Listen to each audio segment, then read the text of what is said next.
Agora diz Olá, boa noite a todas as pessoas. Estamos para lá do arco-íris. Nós hoje estamos a emitir, hoje dia 20 de novembro, estamos a emitir um programa gravado e, como tal, não façam caso se por acaso, tanto eu como a minha convidada, fizermos algum comentário um bocadinho desajustado da realidade, porque estamos a gravar com antecedência. O tema hoje vai ser a Linha Nacional de Emergência Social, 144, e especialmente a importância que tem tido no apoio à comunidade LGBTQI+.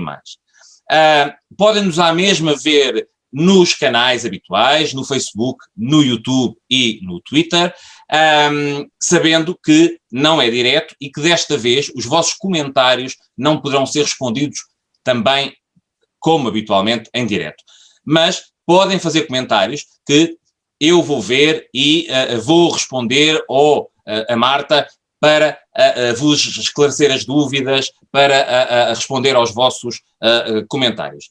Já sabem que podem continuar a ver o Para Lá do Arco-Íris todas as sextas-feiras das 10 à meia-noite, pelo menos enquanto o estado de emergência permanecer, dado que com a restrição de circulação, nós não podemos gravar em estúdio e as emissões de sábado estão suspensas. Como tal, para não vos deixarmos sem a nossa companhia, decidimos gravar e emitirmos em diferido. Também já sabem que devem fazer likes e gostos no Para Lá do Arco-Íris, na nossa página de Facebook, também na página de Facebook da Rádio Movimento e seguir os outros programas que a rádio tem. É uma rádio muito diversa e inclusiva e tem programas para todos os gostos.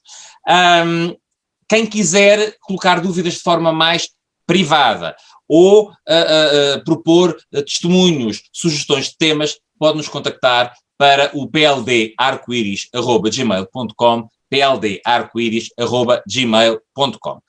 Eu vou colocar agora aqui um fundo que vocês já conhecem, que é o fundo da campanha, e lembrar-vos que, mais uma vez, este vírus não é um vírus democrático, é um vírus que não atingiu todas as pessoas de igual modo e que, como tal, precisou de apoio especial para algumas comunidades. A Marcha do Orgulho LGBTI de Lisboa, a sua comissão organizadora, decidiu não marchar por razões de saúde pública, mas continuar a marchar no sentido de continuar a apoiar as pessoas da comunidade que mais precisavam.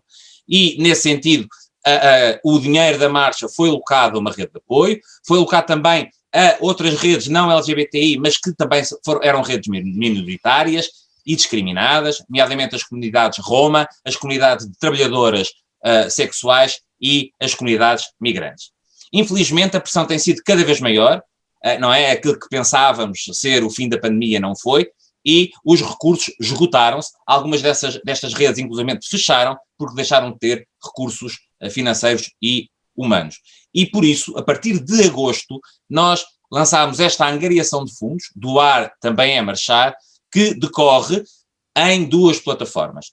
Continuamente, em qualquer momento, podem aceder ao chuft.org, ao Doar Também é Marchar, e fazer o vosso donativo de uma plataforma de crowdfunding, inclusivamente adquirindo algumas das recompensas, das perks que aí existem. Mas uma vez por mês fazemos o que vos venho aqui mais uma vez solicitar hoje, que é o donativo em conta bancária. E para os dados que podem ver aqui atrás, o IBAN ou por MBWay, todos estes dados estarão disponíveis tanto na página do programa como nas páginas das redes sociais da Marcha do Orgulho de Lisboa e de todos os coletivos que fazem parte da comissão organizadora. E resume-se ao seguinte: durante uma semana, habitualmente a última semana de cada mês, fazemos esta angariação autorizada pelo Ministério da Administração Interna e que permite emitir um recibo de donativo que é dedutível em sede de IRS ou de IRC. E por isso, vocês ao estarem a ajudar, também se estão a ajudar porque vão ter uma redução no vosso IRS ou no vosso IRC. Pessoas individuais, pessoas coletivas. Já sabem, isto vai decorrer desde da próxima segunda-feira, dia 23 de novembro, até dia 29 de novembro, de 23 a 29 de novembro, podem transferir diretamente para o IBAN ou por MBWay. Sejam pessoas singulares, sejam empresas, as outras pessoas precisam da vossa ajuda.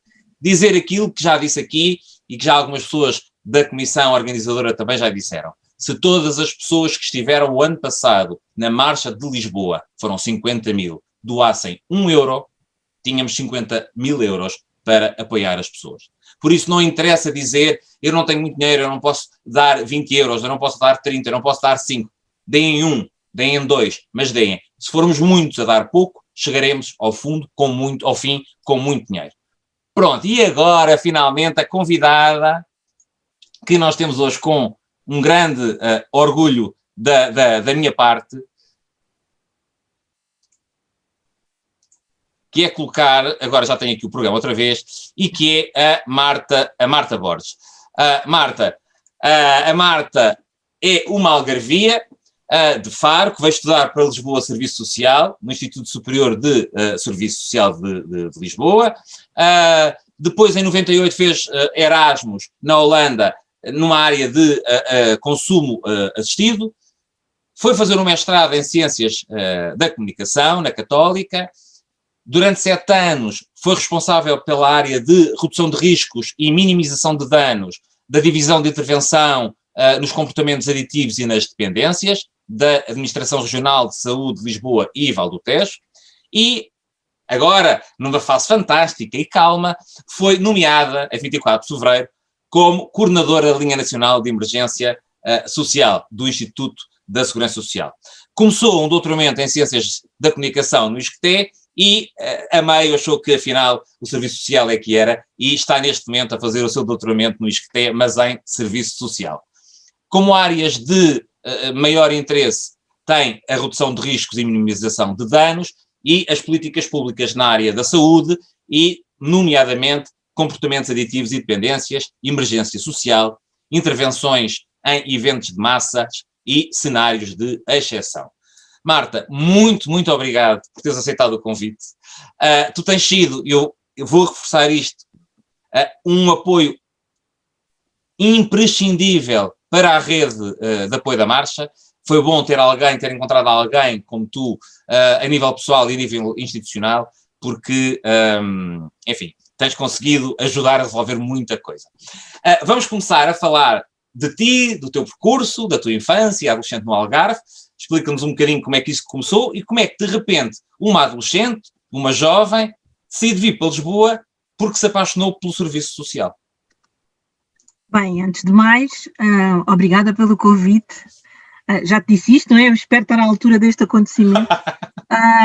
E fico muito contente de ter esta oportunidade, porque fui, de facto, conhecendo pessoas incríveis pelo caminho, muitas delas ligadas à comunidade LGBT.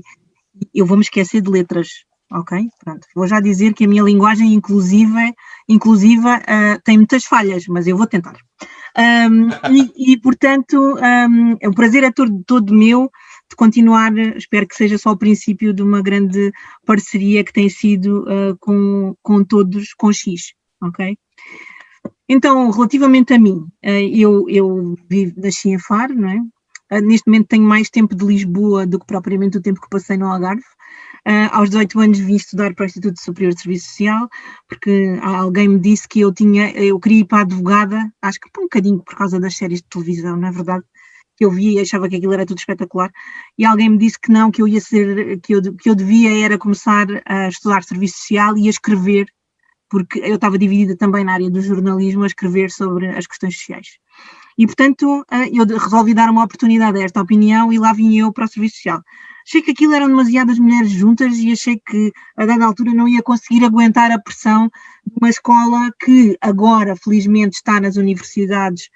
O Serviço Social, na altura, eram institutos, e eu acho que tem uma beleza particular que o Serviço Social seja ministrado nas grandes academias, porque a parceria e a possibilidade de ouvir, de estar com alunos de outras formações, da economia, à sociologia, à medicina, à enfermagem, só enriquece o Serviço Social e vice-versa, não é? E, portanto, eu ainda sou do tempo desta formação um bocadinho isolada nos institutos, mas de facto foi um caminho que se fez caminhando e eu acho que esta passagem é muito interessante. Pronto, sim, e aliás, eu tenho algumas pessoas, amigas, que fizeram serviço social, talvez uns 4, 5 anos antes de ti, portanto andarão à volta dos 50 agora, e sentia-se um bocadinho isso, sentia-se que vais para serviço social como se fosse uma coisa assim, um bocadinho menor, não era assim um técnico meio administrativo e não sei o quê, mas era uma pessoa com pouco conhecimento.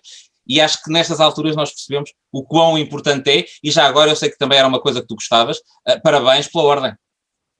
Pois, vamos ver, isto tem criado aqui grande celeuma, não está fácil, mas todas as dores de crescimento fazem parte das pedras do caminho, não é? A questão do serviço social... A Natália Correia é que dizia no Autogênese, nós só nascemos quando somos nós que temos as dores, não é? Portanto... Pronto, e eu acho que, apesar de neste momento haver uma grande discussão sobre a intervenção de serviço social, entrar um bocadinho por caminhos que partilham este espaço público com outras áreas do saber, eu vejo a ordem, pelo contrário, como alguma coisa que vem muito mais estruturar os assistentes sociais do que propriamente mexer na intervenção das outras áreas, não é? Portanto, vem exigir muito mais dos assistentes sociais, das e dos assistentes sociais, do que propriamente entrar em disputa com outras áreas académicas, até porque eu não sei trabalhar sem ser em equipas multidisciplinares, nunca o fiz, e eu acho que uma leitura de uma determinada situação, até porque lidamos com pessoas, a pluralidade de leituras sobre o ser humano tem que ser feita com outras áreas do saber, e portanto, e não só com outras áreas do saber, mas com uma particularidade que a mim me é muito cara, que é com as pessoas, porque eu acho que a leitura que nós fazemos de um caso social, da intervenção social, só faz sentido se as pessoas também for uma co-construção nossa, que temos o saber, mas for uma co-construção feita com as pessoas. Foi uma área que eu fui olhando muito, que foi o trabalho de pares na área das drogas, não é? E que foi um caminho que eu fui fazendo. Exatamente, era isso que eu te ia perguntar. Quem olhar para o teu currículo e para o teu percurso, se eu dissesse que tu te começaste a interessar por drogas e territórios psicotrópicos na faculdade, isto pode ser dúbio. Não era ainda por cima, era muito bem comportada, portanto não parece. Mas de facto, essas questões, as questões ligadas às drogas e aos territórios psicotrópicos, começaram a marcar-te bastante. Começaram, sabes que eu fiquei havia uma altura do nosso percurso académico no 3º ano em que nós tínhamos que ir para o terreno e tínhamos que escolher áreas de interesse. E na minha turma eu fiquei com o estágio que ninguém quis. Portanto, eu não sabia exatamente aquilo que queria estudar, sabia que queria aprofundar uma área da saúde, mas não sabia exatamente qual era a área. E, portanto, a vida deu uma oportunidade, que foi ir estagiar para o Centro das Taipas na altura. E pronto, e a partir daí, o meu pai dizia que a minha filha faz carreira nas drogas, e portanto era um bocadinho isso que eu acabei por fazer durante muitos e longos anos, e fui fazendo o meu caminho. Depois, dentro das drogas, e depois do Erasmus, fui aprofundando a área que mais me interessava nas drogas, que tem a ver com a questão da redução de danos. E tem a ver com a redução de danos, porque a redução de danos é também um statement político, se quiseres. É a área das drogas que mais tem a ver com política, que é uma área que a mim me faz vibrar imenso, e portanto, eu acho que todas as pessoas devem ser politizadas e são elas próprias atores de intervenção política, às vezes sem o saberem. Claro, e por isso eu fui. E aliás, muitas vezes confunde-se a política com os partidos, e o ser político não implica ser partidário. A intervenção na polis, na cidade, na sociedade, cabe-nos a todos, e às vezes, mesmo sem saber, como tu dizes, mesmo sem saber que estamos a intervir, estamos de facto a fazê-lo. Com as nossas atitudes, com as nossas ações, com as nossas inações, com as nossas demissões também. Eu acho que toda a nossa intervenção na vida é uma intervenção política. E isso diz muito até sobre a vossa comunidade. O sentido de comunidade que tem a comunidade LGBT é justamente isso. Isso é um statement político com maior consciência ou menor consciência, e é válido para a vossa comunidade como para todas as outras comunidades. Aquilo que nós fazemos pela nossa comunidade, até agora no âmbito da Covid, é de facto alguma coisa que nos marca, nós temos uma pegada ecológica e temos uma pegada política, não é? Pode ser mais ou menos consciente, e com o que eu trabalho todos os dias para que ela seja mais consciente, para que cada um de nós todos perceba, tome consciência do verdadeiro poder, não é? Que tem nas mãos. Sim, às vezes as pessoas esquecem-se era o que eu dizia há bocadinho, as pessoas acham que só podem fazer ou só devem quando podem fazer muito, quando às vezes há pequenas coisas que são muito importantes. E, portanto, basicamente é isso que também te faz depois fazeres o mestrado nesta área, ou Erasmus nesta área, e ires para a Holanda. Qual foi a influência que teres estado na Holanda teve depois no resto do teu percurso? A Holanda tem uma coisa muito interessante, que é o pragmatismo, não é? Que é também uma das características da redução de danos, mas o pragmatismo em tudo. Aliás, quando eu tinha longas discussões com os meus professores, e no fim, quando eu voltei para Portugal, eles ofereceram-me um livro chamado The Undutchtables, não era? Que era tudo o que nós víamos neles, que era assim meio estranho, por exemplo, como o sexo, que é um tema muito tabu para discutir nas famílias portuguesas. Para eles era uma coisa, era peanuts, discutia-se a qualquer hora, não tinha... Pronto, nós temos este... A noção católica de pecado é bastante diferente da protestante. Sim, e de facto não temos lá, não sentimos esse peso. E isto é válido para as questões da sexualidade, como é válido para as questões das drogas, que foi nomeadamente aquilo que eu fui ver, como é válido para muitas outras questões. Para o dinheiro, por exemplo, nós ainda a semana passada, aliás, a semana passada, que para vocês será quase há 15 dias, tivemos com o Isaac Rodrigues da Rede Execo, e estávamos a falar de, nós precisamos de dinheiro, os donativos, de facto, o dinheiro, e alguém nos estava a ver e dizia, mas porquê é que se fala de dinheiro com tanta vergonha? Não, o dinheiro é preciso, e é bom ter dinheiro, não peçam dinheiro com vergonha. Não é? Até com o dinheiro nós temos uma relação estranha. Sim, sem dúvida nenhuma, e eu acho, por exemplo, na minha classe profissional, isso é uma coisa que acontece muito, que é esta questão de se falar muito de todas as classes profissionais que intervêm, e de facto o serviço social o serviço social, como quase todas as outras disciplinas que intervêm na área social, são muito mal pagas. E o que é facto é que, se nós decidirmos deixar de fazer tudo aquilo que fazemos todos os dias, isso ia ter um impacto brutal naquilo que é a economia, não é? Exatamente. E, portanto, sim, não acho que haja que ter vergonha, e eu acho que isso é que eu aprendi lá. E a descontração com que tu, não é? Por exemplo, com que tu entras numa coffee shop, não é? Como eles perceberam que podiam ganhar dinheiro com aquilo, e portanto eu, apesar de achar muito mais interessante trabalhar em Portugal, no sentido de que, apesar de ser tudo mais difícil, também é tudo mais humano, que lá não encontras, é um bocadinho diferente, não é? A leitura, de facto, nós, os latinos, temos, deve ser por causa da dieta mediterrânica, não sei. De facto, a coisa é muito mais interessante, muito mais sentido, a proximidade que nós temos das pessoas, é muito mais fácil chegar às pessoas cá do que chegar às pessoas lá. E, portanto, mas há uma coisa, e já agora aproveito para enviar um beijo grande a duas pessoas que possivelmente nos estão a ver, eu espero que sim, se não os enganamos, à Cris da Cosmic Care e ao Fuertes da Câmara Municipal de Lisboa, que são pessoas que estão muito ligadas a esta área também. E aquilo e o trabalho da Cosmic Care na análise das substâncias é muito importante.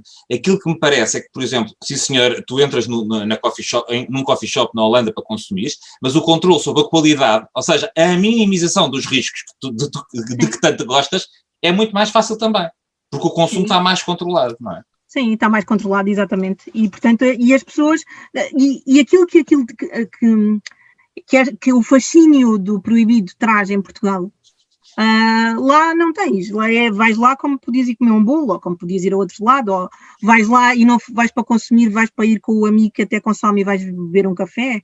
Portanto, desconstróis aquilo que é o outro lado dos receios e das proibições. E, portanto, é tudo muito mais... eu acho que já nem chega a ser conversado, porque é assim, não é? É um status que eles tendem a manter na sua comunidade, e eu acho isso interessante, da mesma maneira como vivem as questões da sexualidade, as questões LGBTI, tudo é vivido de uma forma muito mais às claras, não? Eu fui para lá em 98 fazer o Erasmus e a comunidade LGBTI em 98 lá era uma coisa completamente diferente que era Claro. em cá, e eu vivia quase dentro do Frágil, não é? Portanto, e era uma coisa que eu sentia muito, não é? Eu ia para o Frágil quase como se fosse, podia ir de pijama, porque aquilo era uma segunda casa para mim, onde eu heterossexual, nunca me senti minimamente mal. Eu ia com os meus amigos, se fossem homossexuais, fossem lésbicos, fossem o que fosse, e nós estávamos. Mas isto acontecia dentro da cápsula Frágil, não é? Pois na rua, nas famílias, nas comunidades. Claro, não, lá está, é dentro de alguns ambientes que também são necessários. Aliás, essa é uma das falhas que estamos a sentir com a pandemia, não é? O fecho de muitos espaços. Muita gente diz assim, que parvoíce haver bares só para gays, bares só para lésbicas, bares só para pessoas LGBT. Isso não são guetos, não é segregar. Bom, mas é que infelizmente é importante ter locais onde as pessoas possam estar à vontade, sem medo de ser agredidas, onde se possam identificar. E, portanto, infelizmente, mais uma vez, para duas mulheres ou dois homens se beijarem, como um casal heterossexual faz noutra discoteca qualquer, está sujeito a muita coisa. E, portanto, sim, são muito importantes, até porque para a descoberta e para a identificação enquanto comunidade, isso também é importante. E sabemos que muitas pessoas perderam, e essa foi uma das consequências da pandemia, a rede de apoio. E muitas se viram confinadas em casa, onde são alvos de LGBTfobia até a um extremo. Sim, mas enfim. Também, obviamente, tem a ver muito com aquilo que é o meu percurso de ter nascido e crescido numa cidade pequena. E, portanto, eu tinha amigos gays e eu sabia o que é que passavam numa cidade mais pequena, não é? Claro. Quando venho para Lisboa, aumento esta escala de liberdade e depois que na Holanda eu vejo o que é que pode ser o expoente de uma comunidade que vive normalmente com todas estas questões. Uhum. E, portanto, isso obviamente faz parte daquilo e muda o meu olhar daquilo que eu quero ser enquanto assistente social, porque se eu vou trabalhar com políticas sociais, isto vai naturalmente ter um impacto, não é? Porque as políticas sociais estão feitas para o homem e a mulher, feitas, não é? As respostas são feitas para toda a normatividade. Exatamente. E isso torna fazer serviço social um grande desafio. Aliás, vamos quando entramos na parte da linha mais vocacionada e mais direcionada para a comunidade, vamos exatamente falar sobre isso. Porque até que ponto é que essa heteronormatividade aumenta o recurso à linha pela parte da comunidade, não é? Porque, enfim, já lá iremos. Já lá chegaremos. Explica-me lá, tu há bocadinho já falaste que gostarias de também gostavas de jornalismo, mas de repente, depois deste Erasmus, depois desta paixão pela minimização de riscos, tu resolves ir fazer o mestrado em Ciência da Comunicação e não em Serviço Social. Resolvo porque acho que precisei de me afastar um bocadinho do serviço social para ir, mais uma vez, da mesma forma como eu pauto a minha atuação com o trabalho, com muitas outras profissões para complementar aquilo que é o meu olhar enquanto assistente social, eu senti a necessidade de fazer isso à minha formação académica.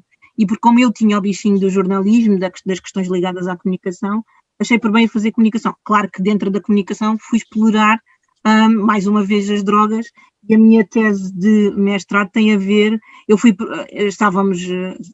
foi em 2004, 2005, fui explorar como é que as pessoas usavam a internet para traçar as suas próprias estratégias de redução de danos. Porquê? Porque era óbvio, comecei a perceber isso nessa altura, que as pessoas, em vez de procurar, as pessoas não são as pessoas que frequentam as nossas equipas de tratamento, que estão mais ou menos associadas ao grande fenómeno da heroína, mas todas as outras, as que usavam êxtase, as que iam ao lume, as que usavam haxixe, as que usavam tantas outras substâncias, cocaína, etc., que o faziam em espaços de lazer, e que obviamente não procuravam, são pessoas tinham mais estudos, que falavam outras línguas, e para quem a internet já era uma mar de possibilidades para obter informação de modo a protegerem-se.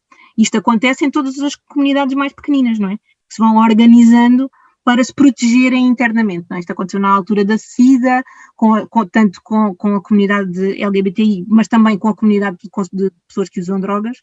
E, portanto, o que eu procurei foi perceber como é que a comunicação, como é que as novas tecnologias contribuíam para este exercício da proteção individual de cada um. E o que as pessoas faziam era ir procurar grupos de outras pessoas, chats de música, de dance music, que outras pessoas falavam sobre os seus consumos. E, portanto, o que eu fiz foi andar a fazer uma espécie de blind dates o país fora, com pessoas que foi uma fase muito interessante, né? Desde fazer entrevistas em cozinhas de pessoas, em casas das pessoas, para perceber como é que elas próprias faziam este caminho.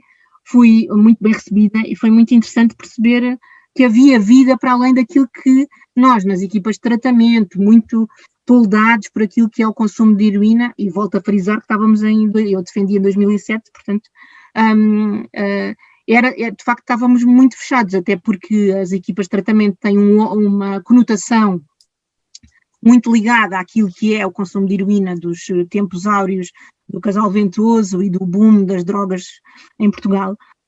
E, portanto, foi muito interessante descobrir, através da comunicação, ter outro olhar sobre aquilo que eu tinha da minha comunidade, que eram as pessoas que usavam drogas. Não é? E uma coisa que sempre me fascinou, tanto nas políticas sociais como em todas as minhas áreas de intervenção, é que às vezes as pessoas acham que esta coisa de fazer serviço social é apenas para os mais vulneráveis. E eu acho que há uma dimensão pouco explorada de ser assistente social, que é a questão dos direitos. E os direitos todos temos. Isso foi uma coisa que a pandemia nos trouxe, não é? Nós estamos de uma forma e amanhã podemos estar de outra. E, portanto, eu acho muito interessante olhar não só para as pessoas que usam drogas, que são dependentes, que têm problemas do foro da saúde mental, mas para as pessoas que os usam por lazer, onde o Cosmic Care tem uma intervenção importantíssima, onde há muitas outras intervenções pelo mundo fora já mostraram o quão é importante também estar na festa, o quão é importante termos um Cosmic Care no Arraial, por exemplo, o quão é importante cruzar a dimensão drogas com dimensões de lazer, sejam LGBTI, seja às vezes na festa da paróquia, seja... Porque a grande questão não é culpabilizar o prazer, é arranjar formas de que o prazer seja vivido ainda melhor e sem efeitos nefastos. Não é? Sim, e, portanto, acho que dizer que é a questão dos prazeres e dos riscos, não é? Não é, exatamente. Pois, aliás, eu ia falar na tua experiência no DICAD, não é? Em redução de riscos e minimização de danos. Quando se pensa em reduzir riscos, não é pensar em proibir atividades. Não, é arranjar a forma de que as atividades tenham o menor risco possível. Sim, sim. O que nós fazemos na redução de riscos, e que agora em tempos de pandemia é muito falado, é a comunicação do risco. E tem que se saber bem comunicar o risco. A partir do momento em que se comunica bem o risco, as pessoas sentem-se mais à vontade para falar dos seus comportamentos, porque não há, e uma das coisas fascinantes sobre a redução de danos, e é isso que eu também estou a explorar no meu doutoramento, é justamente porque eu considero que é um modelo que desconstrói aquilo que é o preconceito que todos temos, não é? Sobre alguma coisa.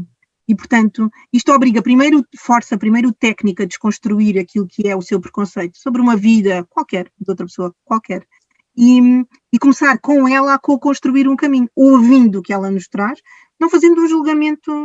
Eu também acho que é muito importante para as pessoas que trabalham na área social conhecerem os seus limites, porque há coisas necessariamente que nós não somos bons a fazer. E, portanto, identificados aquilo que nós não fazemos tão bem, podemos capitalizar aquilo que nós fazemos melhor noutro sítio. E, portanto, eu tenho muitos anos de análise e, portanto, trago sempre esta questão da necessidade de nós nos conhecermos muito bem, claro, para vivermos muito bem com aquilo que fazemos, com a consciência de que não vamos resolver tudo, vamos fazer o que pudermos, mas com a consciência de que também isso não nos magoa, e porque se nós tivermos com alguma condicionante no exercício da nossa profissão, algumas delas condicionantes pessoais, nós não conseguimos estar com o outro da mesma forma.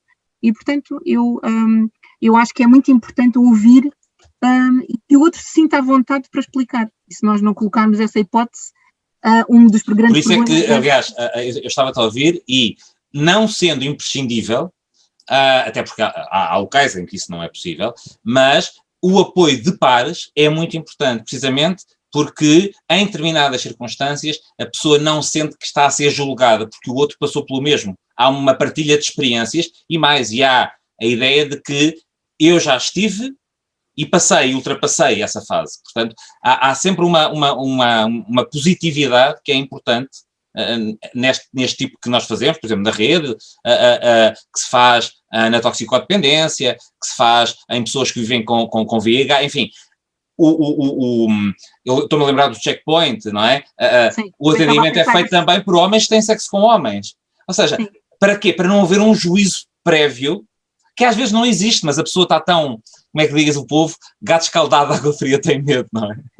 Sim, isto não tem a ver, sim, estamos a falar de pessoas, estamos a falar de dois tipos, não é? Da pessoa que sistematicamente foi alvo de acusações de melindre sobre a sua condição, e isto faz com que tu tenhas mais receio de expor a tua condição, de expor aquilo que tu gostas, e sobretudo de falar do prazer, porque eu acho que o prazer é ainda, talvez pelo impacto que a religião católica tem na nossa sociedade, não falas de prazer tanto como deverias, e aquilo que me dá prazer a mim não tem que dar prazer a ti, e portanto tem que haver esta abertura para nós falarmos. O checkpoint é um excelente exemplo disso, não é?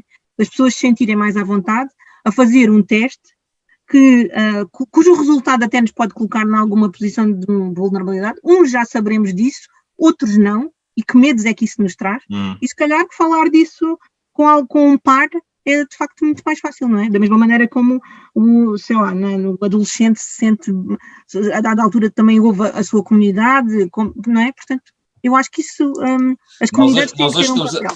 Já elogiámos o trabalho do Fuertes, o trabalho da Cosmic Care, e agora falámos no Checkpoint. Eu tenho que mandar um abraço enorme para o Luís Mendão, que também já foi nosso convidado, e que faz um trabalho em imensas áreas, tão importante, enfim, estas pessoas têm que ser recordadas, e nós temos que agradecer, porque muitas vezes fazem pelo voluntarismo e vão para a frente e vão lutando contra os moinhos todos. Bom, vamos fazer aqui a nossa primeira pausa musical. Não há tanto pan é uma canção da Sílvia Pérez Cruz, uma atriz, compositora e cantora que compôs esta música e todas as outras para a banda sonora de um filme espanhol, Cerca de tu casa, próximo da tua casa. O filme conta o drama da Sónia e da família, que depois de perder o emprego não consegue fazer faces às prestações da hipoteca e esta família é despejada. Com uma filha menor, com 10 anos, e como não há local para ir, vão para a casa dos pais. A falta de espaço, a tensão relativa aos problemas económicos, não é? Casa onde não há pão, todos ralham e ninguém tem razão. A sensação de frustração levam a uma série de desencontros, de chamadas de atenção e de discussões. E para além disso, a mãe da Sónia acha que aquele fracasso, o fracasso de estar sem emprego, o fracasso de ter perdido uma casa, é uma vergonha que deve ser escondida a todo o custo. Há uma outra canção do filme, Ai Ai Ai, que ganhou o Prémio Goya para a melhor canção original. A banda sonora veio a fazer parte do álbum Domus da Sílvia Pérez Cruz, e a versão que vamos ouvir é a versão que ela cantou nos prémios Gaudí 2016, que são os prémios da Academia do Cinema Catalão, a 31 de janeiro de 2016, no Auditório del Fórum de Barcelona. Marta, porquê esta música? Tu pediste-me para eu escolher músicas que tivessem a ver com aquilo que eu faço, não é? Ou com aquilo que me inquieta, porque aquilo que eu faço inquieta-me, porque senão íamos ter aqui um problema. E, portanto, esta música tem a ver com a grande crise económica que se abateu sobre alguns países da Europa e que colocou a questão da habitação na ordem do dia, e que a crise da Covid volta a colocar. Pessoas que tinham uma vida mais ou menos normal, mais ou menos enquadrada, sem pensar muito na precariedade dos seus empregos, porque iam tendo empregos, e portanto eu acho que esta canção foi muito importante durante essa crise e volta a ser muito importante, e portanto eu acho que a Sílvia Pérez Cruz emociona-me em quase tudo aquilo que faz e escreve, e portanto, como fizeste escolher, eu não precisava, não conseguia escolher para aí 50 músicas, Eu achei que esta... Isso é para a TSF, isso é quando fizeres a playlist na TSF, escolhes mais. Aqui, pronto, são 3. Pronto, o que eu fiz foi escolher, foi dos melhores concertos que eu vi na minha vida e, portanto, aqui no CCB eu gostava de partilhar esse momento convosco, porque acho que é também um momento de reflexão. Então, vamos ouvir o No Hay Tanto Pan. Va por ti, Rosy. Hay un gallo que llora y que grita, despierta, despierta, despierta prudente, que esto duele, te arrasa, te mata, te irrita, qué suerte la tuya, tan cruda y maldita. Reza de día, de noche y no almuerza, se cree mala madre y también mala hija. ¿Dónde está la suerte, la mía, poquita? Y alguien se lo da y después se lo quita. No hay tanto pan, pan, pan, no hay tanto pan, pan, pan. No hay tanto pan, pan, pan, no hay tanto pan, pan, pan. Y unos son fuertes y otros valientes, y unos traicionan y otros son fuertes. Despierta, Mercedes, Pablo y Patricia, Tomás, Martín, Juan, Lola, Silvia y Cristina. Que esta gran culpa no es tuya ni mía. Mentiras, sonrisas y amapolas, discursos, periódicos, banqueros y trileros, canciones, monos y pistolas, bolsos, confeti, cruceros y puteros te roban y te gritan, te roban y te gritan, te roban y te gritan, y lo que no tienes también te lo quitan. No hay tanto pan, pan, pan, no hay tanto pan, no hay tanto pan, no hay tanto pan, no, no, no, no, ay, no,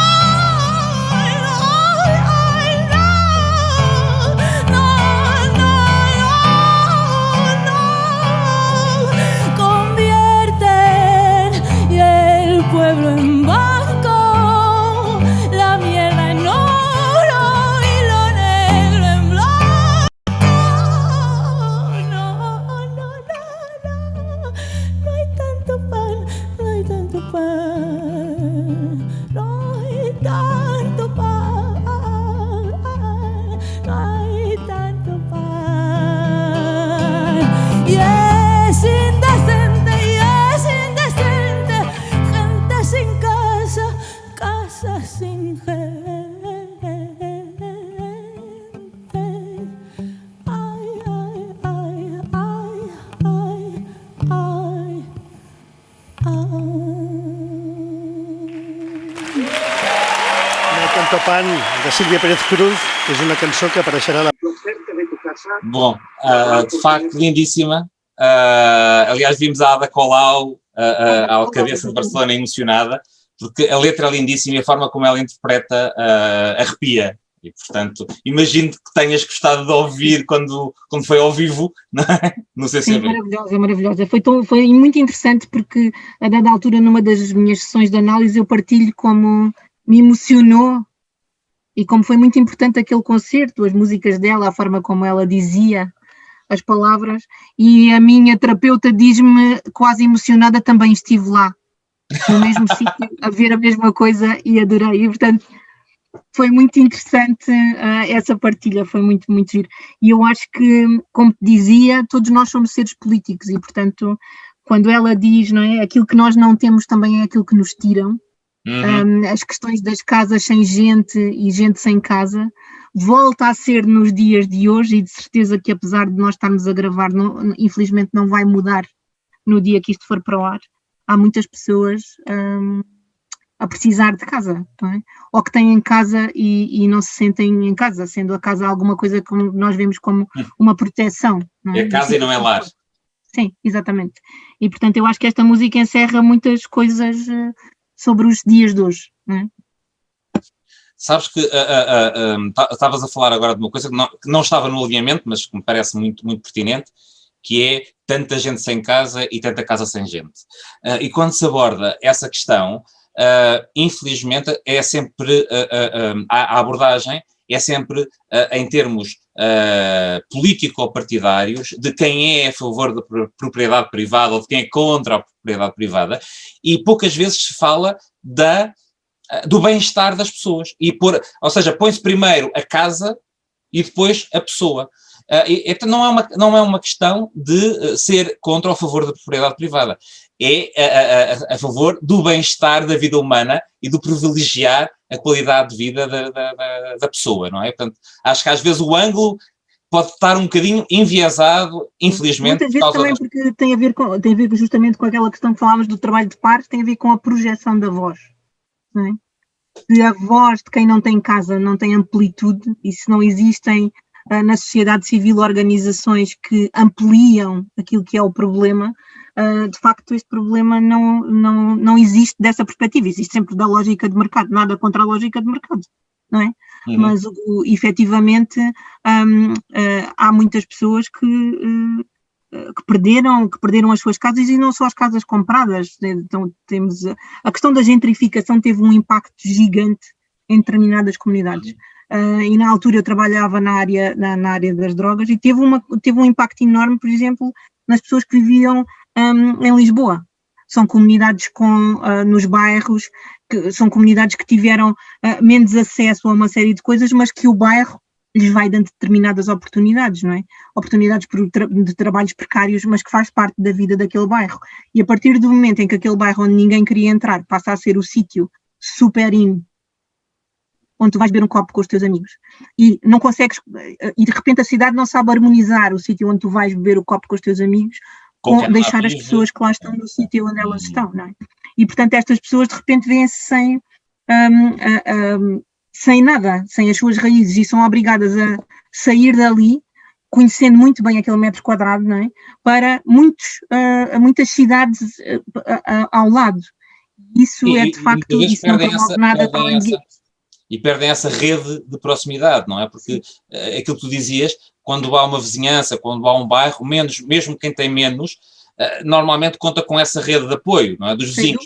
Quando essas pessoas se separam, esse núcleo é disperso, isso perde-se. Bom, tu dizes que a vida te trocou as voltas com o desafio para coordenares a 144 no dia 24 de fevereiro deste ano. De repente, menos de um mês depois, a 13 de março, inicia-se o estado de emergência por causa da pandemia. Como é que foi para ti? Depois, relativamente aos impactos na linha, nós falaremos depois, mas como é que foi para ti primeiro, o desafio, aceitares o desafio, e depois, de repente, vês que o desafio final era maior do que pensava? Bem, para já, eu tenho que fazer aqui uma nota prévia, que é, eu nunca me imaginei trabalhar na Segurança Social. Pronto. Dito isto, e depois nunca me imaginei a trabalhar fora das drogas, porque eu sou uma apaixonada pela área da redução de danos, e eu fui descobrindo que o meu papel dentro das grandes organizações, porque é muito mais charmoso não ser funcionário público, é muito mais charmoso trabalhar na associação super ativista, e eu vejo-me muito nesse papel, muito menos charmoso ser assistente social e ser funcionário público, não é? Aqueles tipos que só trabalham das 9 às 5. Portanto, nós temos que, mesmo os que não trabalham das 9 às 5 e são muito mais do que os outros, têm que levar com esta ideia pré-concebida daquilo que é os funcionários públicos. E, portanto, foi um grande desafio, porque eu nunca me tinha imaginado, e quando a Inês Amar, coordenadora que está à frente do Departamento de Desenvolvimento Social do Instituto de Segurança Social, me desafiou, eu pensei, pronto, agora está aqui uma oportunidade, eu levo a vida a dizer que precisava um dia de pensar de outra forma, e aceitei com o vírus em Wuhan, na China. Portanto, eu aceitei a achar que... Eu vou ser mau, mas basicamente estás a dizer que a culpa de teres aceitado foi da Graça Freitas. Foi a Graça Freitas, coitadinha da Graça Freitas. Não avisou a tempo. Ela ninguém, pois não, pronto, eu devia-me ter avisado, e portanto foi assim uma grande aventura, mas uma aventura e uma grande descoberta ao mesmo tempo. Portanto, esta coisa de eu nunca me ter imaginado trabalhar na Segurança Social, porque eu imaginava assim um mundo muito cinzento e cheio de papel. Eu sou muito desorganizada e muito pouco dada ao papel, eu sou uma alma criativa, não é?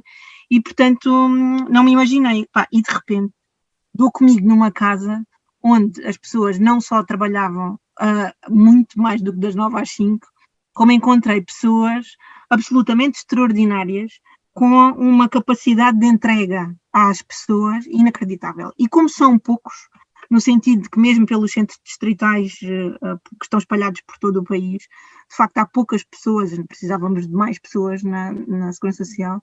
São pessoas de uma entrega, sim, eu sou aquela que telefona sempre a deshoras e anda a chatear sempre toda a gente nas horas em que ninguém chateia, não é?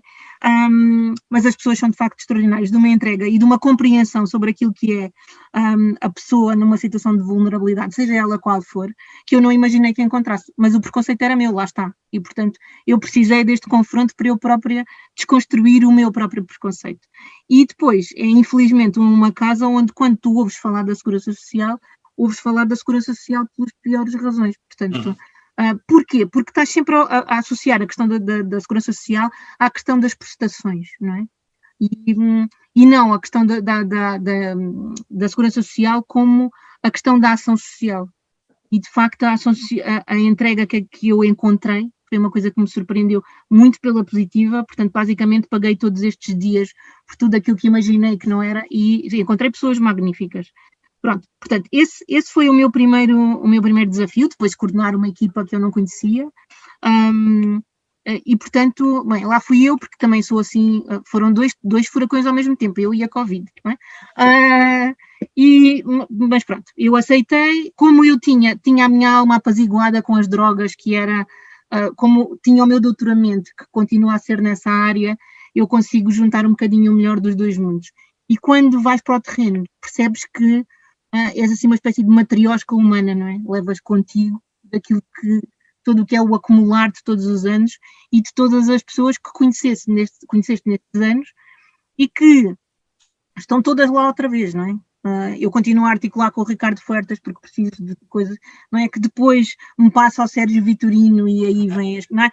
E portanto isto é esta questão, essas pessoas vêm todas comigo porque as pessoas que nós cuidamos eram as mesmas que eu cuidava na saúde, não é? E, portanto, o meu coração foi-se apaziguando. Depois, a seguir, também foi só 2 semanas, depois a seguir não tive mais tempo para apaziguar nada. A reflexão foi, não? Já nem tinhas tempo para pensar. Portanto, o romance só durou 2 semanas.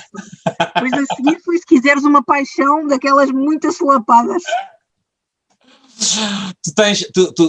Tu apaixonas-te e nota-se da forma como falas das coisas, e uma das coisas que dizes também é que gostas de mudar as organizações por dentro. Tens conseguido fazer isso? Bem, sim. Eu sei que não tens tido tempo para pensar noutra coisa para além da Covid, mas... Eu acho que não se trata tanto de mudar as organizações, mas de fazer a ponte com as outras organizações, não é? A comunidade LGBTI, por exemplo, chega a mim por relações que eu já trazia do trabalho anterior, e é por aí que depois também começa um trabalho mais ativo. Quem diz esta comunidade diz tantas outras, e portanto, às vezes é difícil para o cidadão, seja ele qual for, em que ponta do novelo estiver, encontrar verdadeiramente a ponta do outro novelo, não é? Portanto, às vezes estamos no mesmo e em pontas diferentes e a comunicação não se faz. Portanto, o que eu gosto de acreditar que eu faço, tento fazer sempre, é ajudar as pessoas numa ponta do novelo até à outra, não é? Essa imagem agora está-me a fazer lembrar uma coisa, mas pronto, olha, é muito piroso, mas vou partilhar. Faz-me lembrar a Dama e o Vagabundo, quando cada um começa a comer a ponta do esparguete, não é? E depois encontram-se a meio. Enfim. Bem, se isto derem beijos e em esparguete à bolonhesa, estou lá, ok?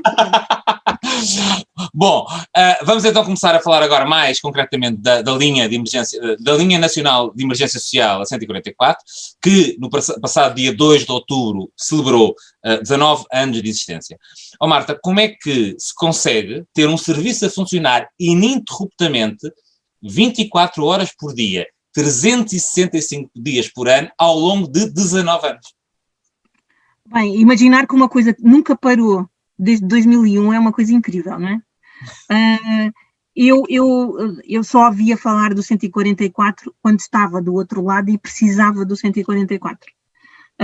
E para mim sempre foi óbvio que as queixas que se faziam ao 144 não dependiam, obviamente, da equipa que lá estava, dependiam dos recursos da comunidade, porque os recursos são sempre os mesmos, uns daqui, outros dali, são sempre os mesmos.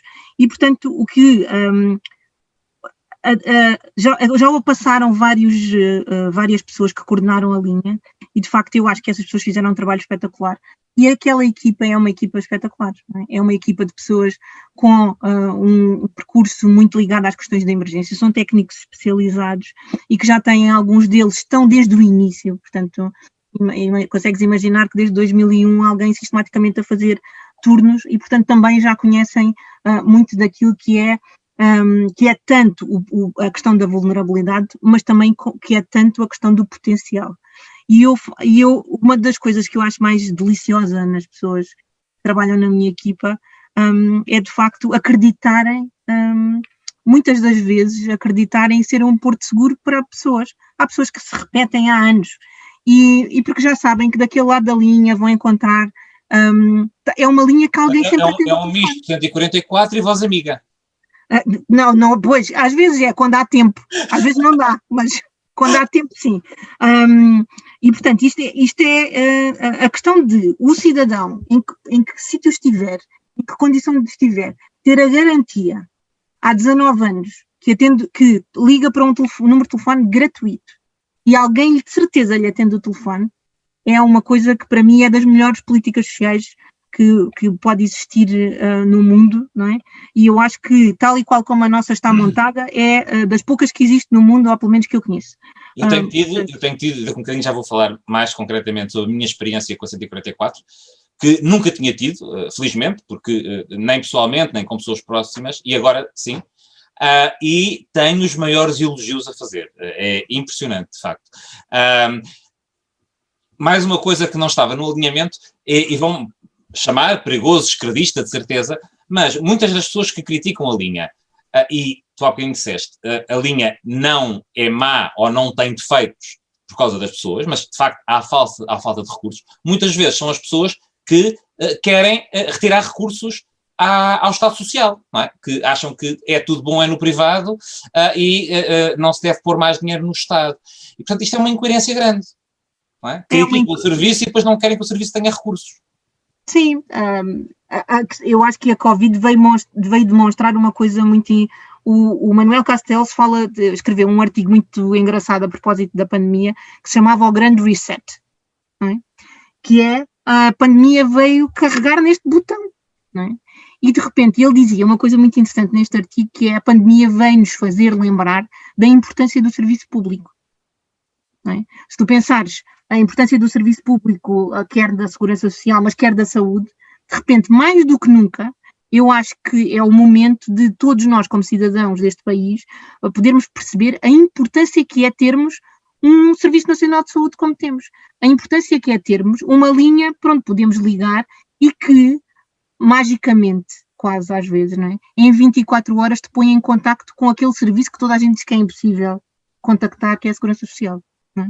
Portanto, é óbvio que num grande momento de pandemia a linha para as questões das prestações entupiu, se calhar as pessoas tiveram mais dificuldade, não é? Mas isso quer dizer, isso tem a ver com sermos mais a precisarmos de uma coisa onde evidentemente, obviamente deveríamos apostar muito mais, claro. que é o serviço público, e eu acho que isso pode ser um bom momento para pensarmos no assunto. Marta, tu escreveste a propósito do aniversário: a linha é talvez uma das mais interessantes e bem conseguidas formas de materialização de uma política social. para não falar de inovadora em termos nacionais e internacionais, se pensarmos que foi criada em 2001. O ideário que lhe precedeu é revolucionário. Porquê é que tu destacas tanto aqui, tanto a parte da inovação como a parte do caráter revolucionário? Bem, quando a linha já passou por muitas, é assim, meio mutante, não é?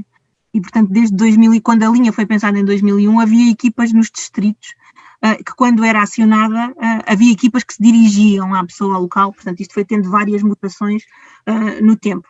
E se pensarmos a 2001, é de facto revolucionário, no sentido em que se pensa no cidadão e na questão da acessibilidade quando tu estás numa situação de vulnerabilidade. E uma situação de vulnerabilidade pode ser a coisa mais que nunca te passa. Eu tenho sido surpreendida, eu própria acho que sou muito criativa e nunca imaginei a panóplia de questões e de situações onde as pessoas se colocam ou que as colocam.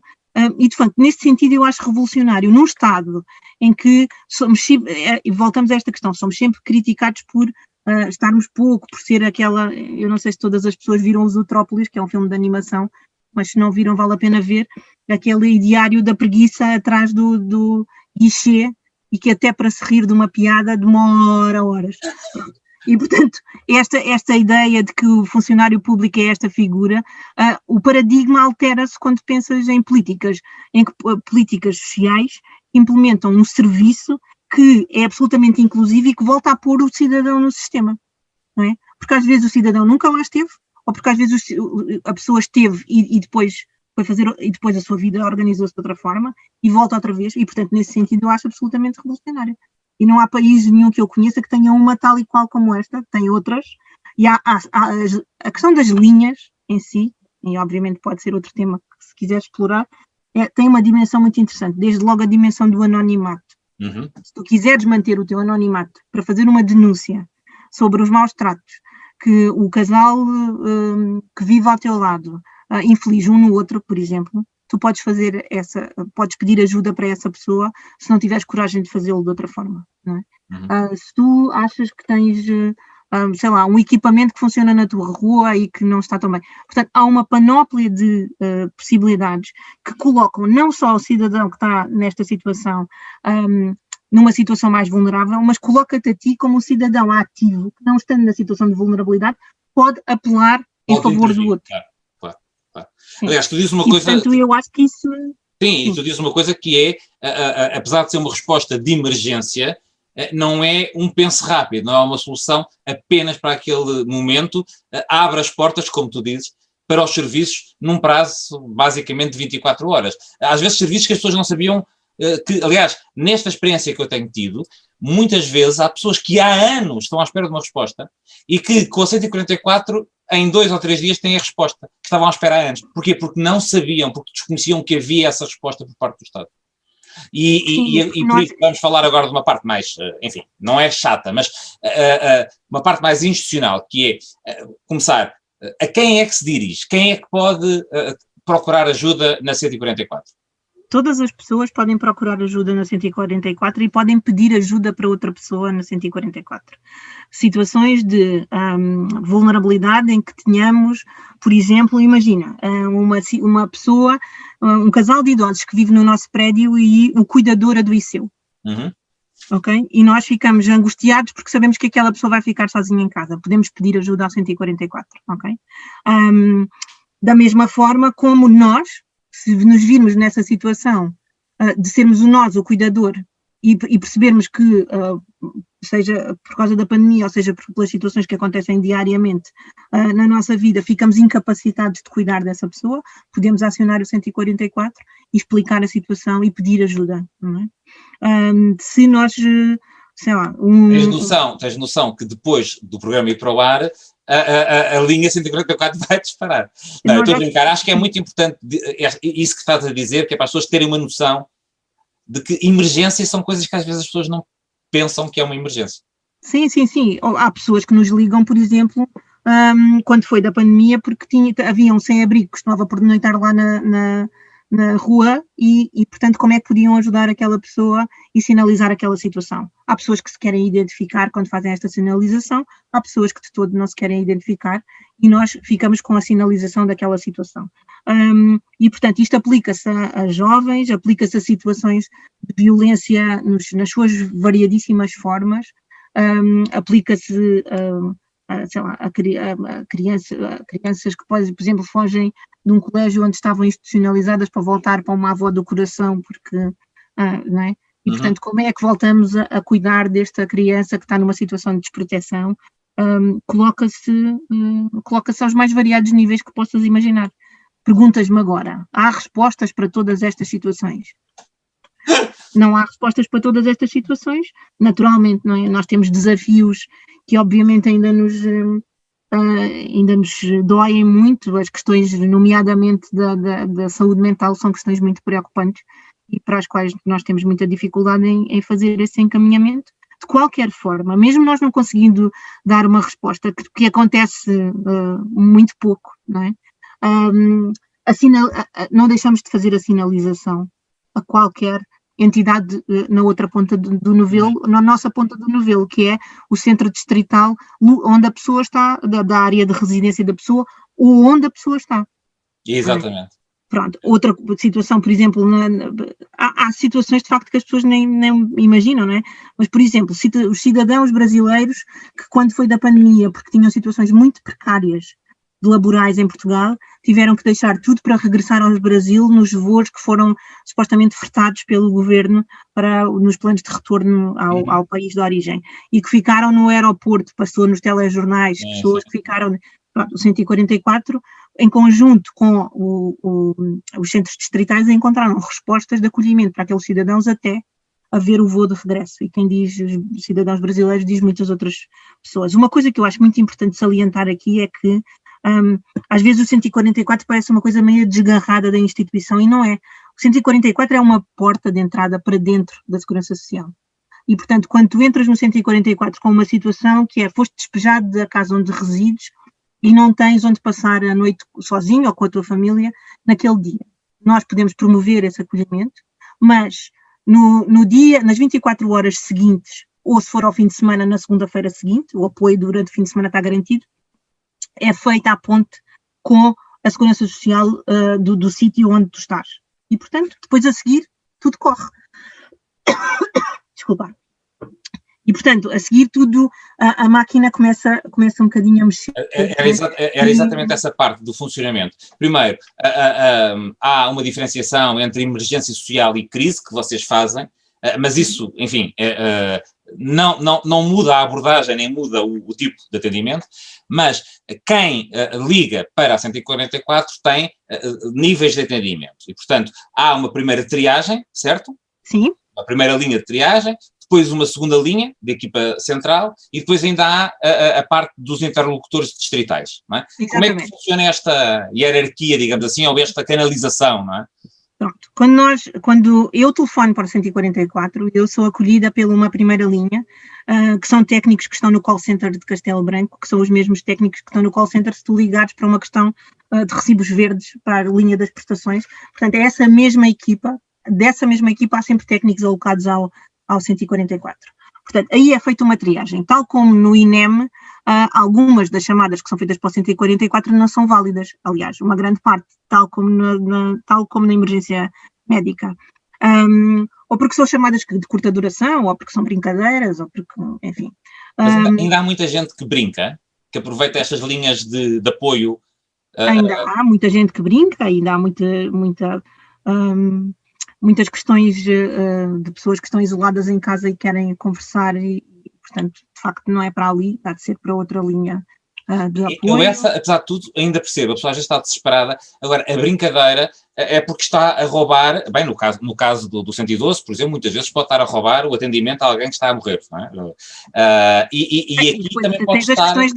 Tens as questões das parafilias e tens essas questões todas, de todas as pessoas que usam as linhas disponíveis para o que for, não é? Pronto, ainda tens algum disso, mas eu arrisco dizer-te que mais de metade das situações que possam não ser consideradas até nem são brincadeiras, mas podem ser enganos, aqui não é para aquele sítio, é para o outro, pronto. E, portanto, Pronto, e depois, passada esta questão da primeira linha, o técnico da primeira linha encaminha para alguém da segunda linha, que é a minha equipa propriamente dita. E aí as pessoas são atendidas por, sei lá, temos sociólogos, psicólogos, assistentes sociais, que ali adotam um papel de técnico especializado de emergência, ou seja, não atendem pela sua especificidade, não é? Atendem como técnico especializado de emergência e vão avaliar com a pessoa a situação em que a pessoa está e as possibilidades de resposta àquela situação. Pronto. E depois, se for em tempo útil, agilizam tudo com determinadas organizações. Se for à noite, se for durante a madrugada, porque a emergência de facto não escolhe horas para acontecer, não é? Têm uma série de outras possibilidades que agilizam se for o caso. E depois, durante a Covid, sentimos necessidade de criar equipas distritais, ou seja, de que através do 140, usando o 144, porque tínhamos muitas situações, por exemplo, de alimentação. Havia muitas pessoas a precisar de alimentação e essas situações podiam ter uma resposta logo mais rápida. E então, em vez de ser a equipa central de emergência, foram atribuídos telefones às equipas nos distritos. E o encaminhamento pela primeira linha, em vez de ser feito para a equipa central de emergência, era diretamente feito para os centros distritais em questão, para que a resposta àquele cidadão fosse mais ágil. E assim aconteceu, foi um complemento muito interessante. E ainda esta semana estava a ter uma reunião com um dos centros distritais que estou agora a fazer 1 a 1, e que me dizia uma coisa muito interessante, que era às vezes as pessoas ligavam o 144 para estas equipas distritais com questões muito não sabiam como preencher papéis para o rendimento social de inserção, por exemplo, pessoas mais afastadas dos grandes centros urbanos, e as colegas nos centros distritais, neste centro distrital, aproveitaram o facto das pessoas ligarem para a linha para poder ajudar em coisas tão importantes como é o acesso aos direitos. E tu, de facto, muitas das vezes, para além de não conheceres esses caminhos, também não tens dificuldades, que são as tuas dificuldades do sítio onde vives, da escolaridade que tens, e as colegas passaram a fazer efetivo serviço público porque as pessoas ligavam 144 e iam parar aos centros distritais. E, portanto, eu achei assim uma coisa quase poética, no sentido de facto achei mesmo que fazia jus à palavra serviço público, não é? Bom, a gente já vai continuar. Vamos fazer aqui a segunda pausa musical. Triste, Louco ou Má é o segundo single de Soltas Bruxa, o primeiro álbum oficial de Francisco El Hombre, e foi gravado, e aliás o vídeo é o que nós vamos ver, o vídeo oficial foi gravado em Havana, Cuba, durante a turnê Vai para Cuba, em julho de 2016, em parceria com Dança Voluminosa.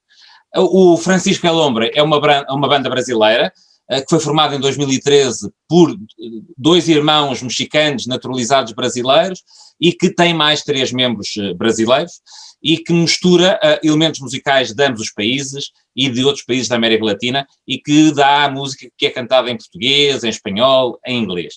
O nome da banda é inspirada no músico viajante dos 100 anos de solidão do Gabriel Garcia Marques, e a banda foi nomeada para o Grammy Latino em 2017 pela melhor canção em língua portuguesa, precisamente por este tema que vamos ouvir. A compositora, a Juliana Strassacapa, é a única mulher da banda, também é cantora, percussionista, e diz ela que entende o feminismo como uma maneira de se posicionar no mundo e, como tal, uma forma indissociável do seu trabalho. Triste, Louca ou Má denuncia as definições misóginas e maldosas de homens que têm medo da liberdade da mulher, têm medo do feminino, portanto, condenam tudo o que supostamente ameaça o seu poder de macho e rejeitam qualquer mudança no status quo. Marta, porquê esta? Porque muitas das situações que temos na linha, eu não sei se outra das particularidades da linha é que em horário pós-laboral e fins de semana e feriados nós assumimos a linha da SIG para as questões da violência doméstica. E, portanto, temos muitas situações de violência doméstica e esta música, para mim, encerra muito daquilo que nós temos. E, portanto, eu achei que era um bom momento para refletirmos sobre isso. Vamos ver o vídeo e ouvir a música, que é fantástica. Até já.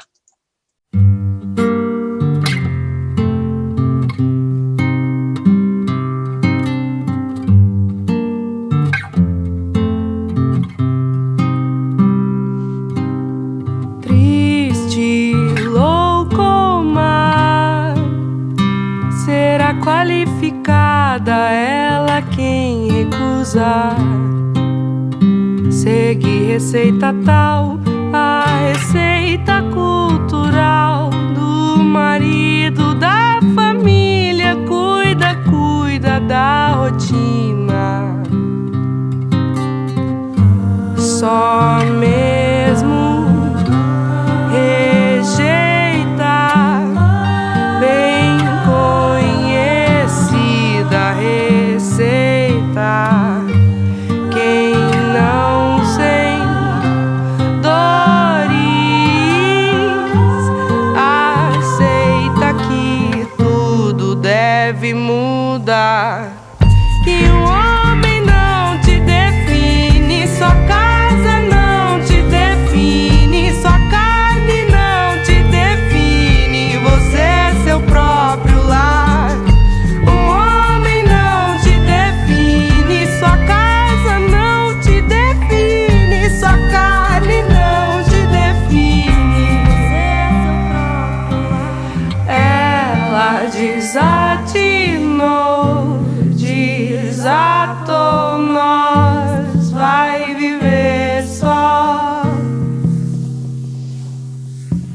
Ela desatinou, desatou, nós vai viver só.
Ok, voltamos.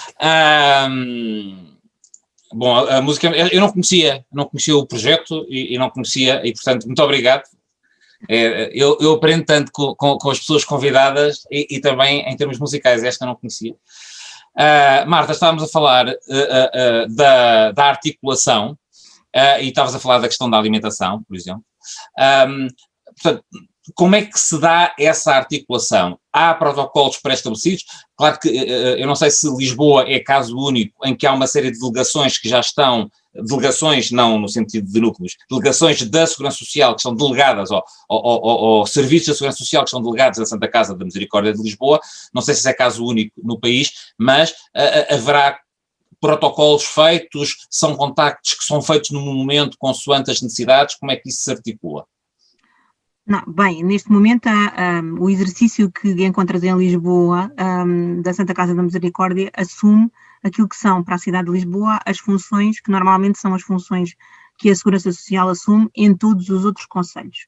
Portanto, só em Lisboa para já é que é diferente, e quando acontecer a questão da descentralização, aí sim vão haver alterações naquilo que são as delegações das competências em matéria de ação social que tem a Segurança Social, que passam para os concelhos. Neste momento, o único que temos nestes moldes é de facto Lisboa. Relativamente aos recursos, a linha dispõe daquilo que nós chamamos um SharePoint, que é construído com os distritos, onde os distritos colocam aquilo que são as respostas de emergência no seu concelho, não é? Nos concelhos do seu distrito. Ou seja, e aí colocam uma série de pensões que nós podemos acionar, cantinas sociais, respostas de pernoita para pessoas em situação de sem-abrigo, temos também as questões das casas-abrigo com o apoio da SIG, financiadas pela Segurança Social, mas com o apoio da SIG, e portanto... Centros de acolhimento de emergência social, os CAES. E temos os CAES também, os CAES são financiados pela Segurança Social.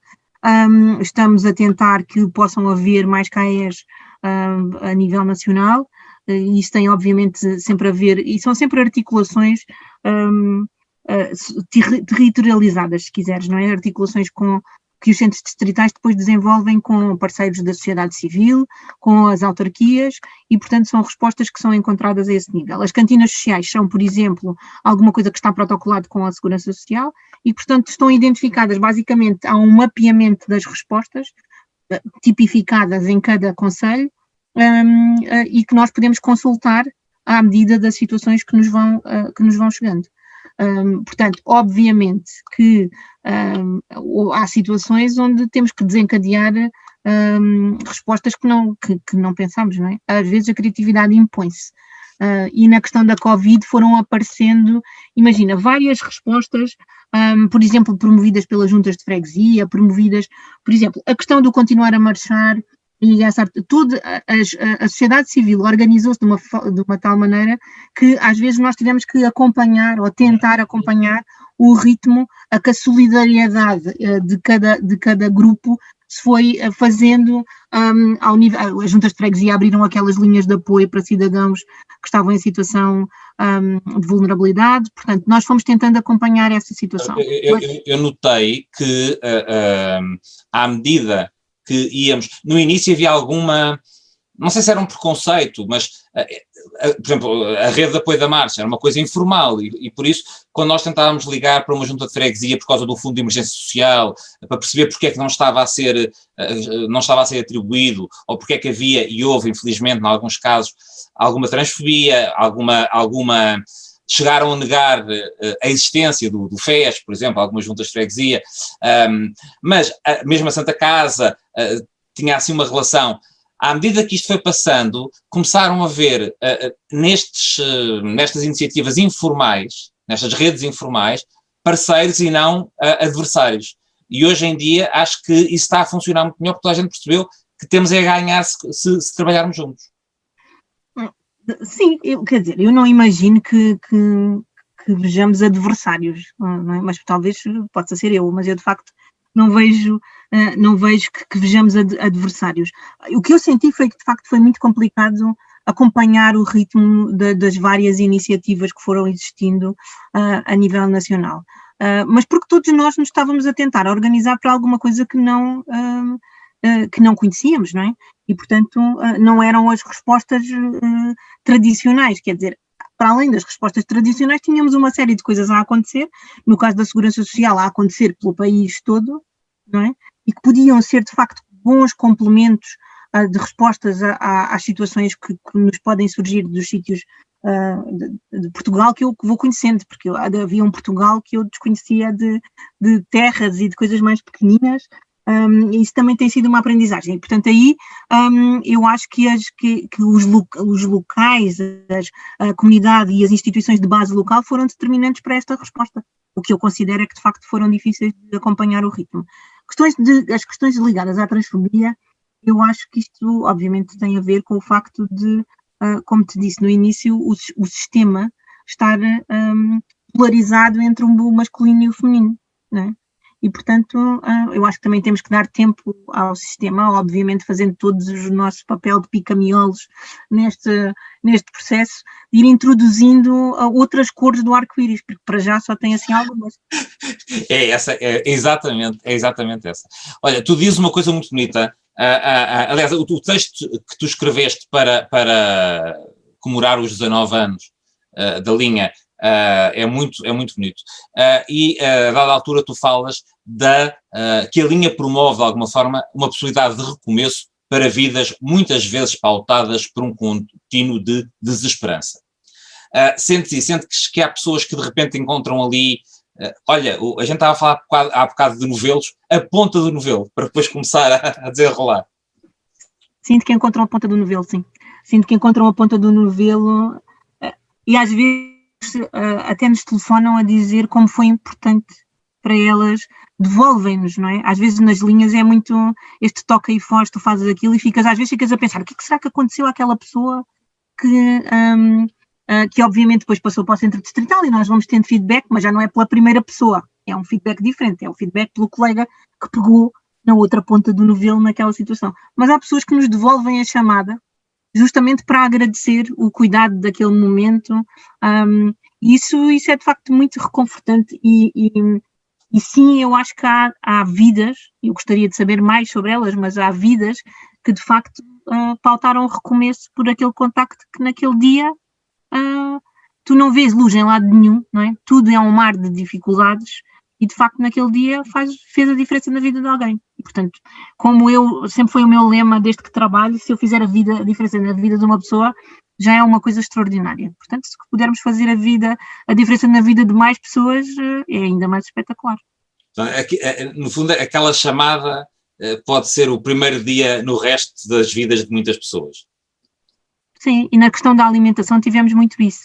Tipo, imaginas as pessoas fechadas em casa numa situação de completa desesperança, literalmente, porque não tinham alimentação, nós chegámos a ter chamadas, não é? Dizer, eu tenho um ovo, tenho uma lata de salsichas, e tenho filhos, ou vivo sozinho e só tenho esta comida.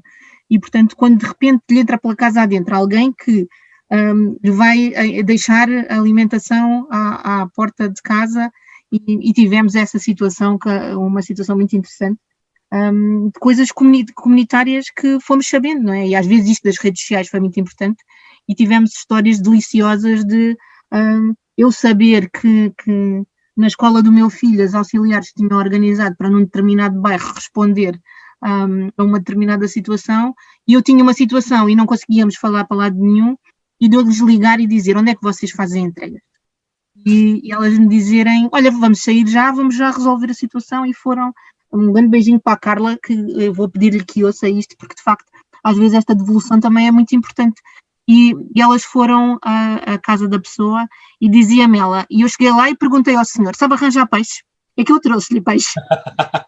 E portanto, isto são coisas que parecem assim muito pequeninas, mas isto faz muita diferença. As pessoas ficam tão emocionadas do lado de lá, porque ter fome é uma coisa muito primária, não é? É uma coisa que ninguém devia ter, não é?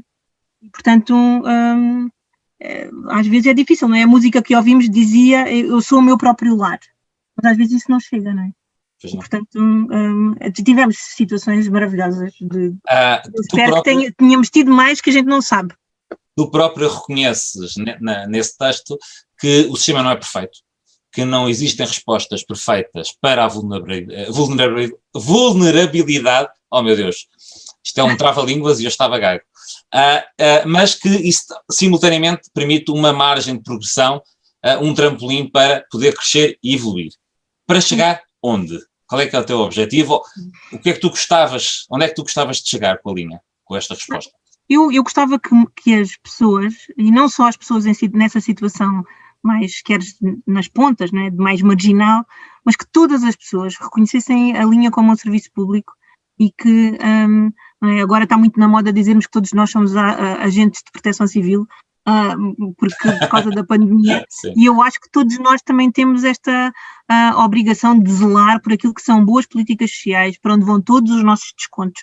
E, portanto, para além do meu objetivo ser que mais pessoas em situação de alguma desesperança possam encontrar na linha uma resposta, espero eu também espero que todos os outros que não estão em situação de desesperança reconheçam aquilo que é um serviço público de excelência para onde vão os seus impostos. E, portanto, porque às vezes a gente não pensa nisso, não é? A linha é alguma coisa que só acontece porque todos nós que contribuímos com o nosso trabalho, com os nossos descontos, fazemos acontecer. Portanto, é também um bocadinho de nós, e isso é uma coisa... E nós às vezes não pensamos nestas respostas assim. Marta, uma curiosidade que eu tenho é até que ponto é que a linha depois trata os dados para poder fornecer esses dados, por exemplo, a investigadores e ser um observatório daquilo que se passa de facto em Portugal. A linha tem como objetivo, e esse foi uma das missões que me deram quando me disseram agarra lá isto, não é? Foi a missão de transformar a linha num observatório de emergência social. Porque nós acreditamos no Departamento de Desenvolvimento Social que se nós conseguirmos dar corpo àquilo que é uma informação preciosa sobre a emergência social, também conseguimos influenciar mais e melhores políticas públicas. Se nós identificarmos e mapearmos aquilo que são as necessidades em termos de emergência social, não é? Nós vamos poder dizer precisamos mais aqui ou mais ali. Portanto, eu acho que este é um dos meus objetivos com a equipa, e também com os centros distritais, obviamente sem eles não faríamos nada, que é esta questão de podermos dar voz aos dados de todos os dias. Nós criámos uma base de dados, um plus, quando foi a questão a que chamámos Diário Covid, onde vamos registando questões que têm também muito a ver com a questão da pandemia porque sentimos a necessidade de criar também esse registro. Eu gostava muito que no dia que a linha fizesse os 20 anos pudéssemos inaugurar o Observatório de Emergência Social, porque acho que é devolver. Também tem a ver com a accountability que eu gostava que existisse naquilo que são as funções públicas, não é? Nós podemos devolver às pessoas os dados que aquela equipa que nunca parou desde 2001 tem para dar. Em que é que isso se materializa? Porque às vezes é importante. O problema é que às vezes somos poucos para fazer isso tudo. Fazer tudo. Aliás, era isso que eu e vai ser a última pergunta antes da última pausa. A última parte será mesmo dedicada à comunidade LGBTQI+, e à resposta da linha. A 20 de junho, o Expresso dizia que a linha tinha atendido, nos 2 primeiros meses da pandemia, o dobro dos pedidos de todo o ano de 2019. Portanto, eu imagino que neste momento, em novembro, já na segunda fase, ou com números que nem aquilo que nós pensámos que tinha sido os máximos da primeira fase, como é que está essa contabilidade? Não a accountability de que falavas, da responsabilização, mas a contabilização dos dados. Olha, neste momento nós criámos aqui esta história do registro no dia 28 de março, e neste momento temos mais de 11.500 pessoas a quem responder, a 11.500 situações tratadas, não é? Tratadas significa que foram ao centro distrital, significa que tiveram uma resposta de emergência naquele dia, caso fosse necessário, ou significa que simplesmente transitaram para o sistema com uma causa identificada. Ou seja, eu fiz um telefonema, tenho uma questão, se não é uma questão de emergência, é rapidamente sinalizada e os colegas nos territórios vão transformar essa resposta. A questão da pandemia trouxe vários head-ups àquilo que é o trabalho da linha, nomeadamente pessoas que não reconheciam aquilo que eu chamo literalmente mais os caminhos da pobreza, se quiseres, não é? Que não reconhecem o sítio onde podem comer se não tiverem comida, que não reconhecem o sítio onde podem dormir, porque foram pessoas que até pela vergonha, e muitas vezes pela vergonha, era a vergonha que a Silvia Pérez Cruz falava na questão da casa, ficar sem a casa, reconhecer-se para os teus vizinhos. Há pessoas em zonas nobres da cidade que têm fome, das cidades espalhadas pelo país. Há pessoas que nunca se viram, é muito vergonhoso para algumas pessoas pedir ajuda. O facto da linha ser uma linha e não ser um atendimento presencial, e os técnicos estarem muito preparados para receber estas situações, permitiu que em tempos de pandemia nós pudéssemos escutar, transformar aquela vergonha em alguma coisa mais fácil e fazermos esse pedido ao centro distrital por essas pessoas e depois as pessoas darem continuidade no direto, não é? Porque ao contrário do que as pessoas dizem, o facto das portas dos serviços estarem fechadas, os atendimentos continuaram de forma telefónica. Portanto, nós, para algumas situações, servimos de trampolim para o acesso aos direitos, mas de facto as pessoas não conhecerem os seus direitos é um desafio muito grande. Isso, talvez nós, eu falo nisto porque fiz o apelo aos donativos no início do programa e penso que vale a pena, e porque também estou envolvido pessoalmente na rede. Mas, para além dos apoios financeiros que temos de dar enquanto não vem uma resposta mais institucional, seja para ajuda numa renda, para cabazes alimentares, transportes, roupas, por aí fora, um dos apoios que eu penso que foi mais importante foi dar a conhecer os direitos das pessoas. Porque as pessoas não sabendo os seus direitos, muitas vezes não sabem onde é que vão procurar, ou às vezes vão procurar, dizem-lhes que não, e as pessoas ficam, pronto, é não, e não insistem, não, mas olha que afinal não é não, olha que eu tenho direito. E de facto, isso que tu dizes é muito importante. Uma pessoa que não conheça os seus direitos está sempre fragilizada e vulnerável. E isso ajuda se fizermos o seguinte exercício, que é um exercício que fazemos pouco, que é colocar-nos no lugar do outro. Porque nós, a vida impõe-nos um ritmo alucinante e nunca temos tempo para... é sempre o outro é que vive na rua, o outro é que tem problemas de transfobia, o outro é que não sei o quê, e como se essas situações nunca nos acontecessem a nós, não é? Porque só quando nos acontecem a nós é que passa a ser um problema, que passa a ser um problema também nosso. E, portanto, é esta consciência que eu acho, e que também eu acho que se faz através de boa comunicação, que nós temos que passar nestes e noutros programas a importância das pessoas se porem no lugar do outro e perceberem que hoje sou ele, amanhã sou eu, e portanto, quanto mais e melhor serviço eu tiver nesse sentido, eu estou a construir para mim e para os meus, não é? Em última análise, portanto... Então, agora é a última pausa, a seguir vamos falar só da resposta que a linha tem dado à comunidade LGBTQI+. This Mess We're In é uma música do 5º álbum de estúdio da PJ Harvey, Stories from the City, Stories from the Sea, que foi lançado em outubro de 2000. Tem temas sobre amor, muito ligadas à relação afetiva que a cantora e a compositora tem por Nova Iorque. Nesta música em particular, também há a participação do Thom Yorke, dos Radiohead. Estamos numa atrapalhada, estamos numa mess, não é? É por isso que escolhi esta música. Sim, é por isso. Eu também tenho uma pancada por Nova Iorque, portanto também é por isso. Para trazer coisas que também tivessem a ver comigo, mas tem a ver com esta coisa da cidade.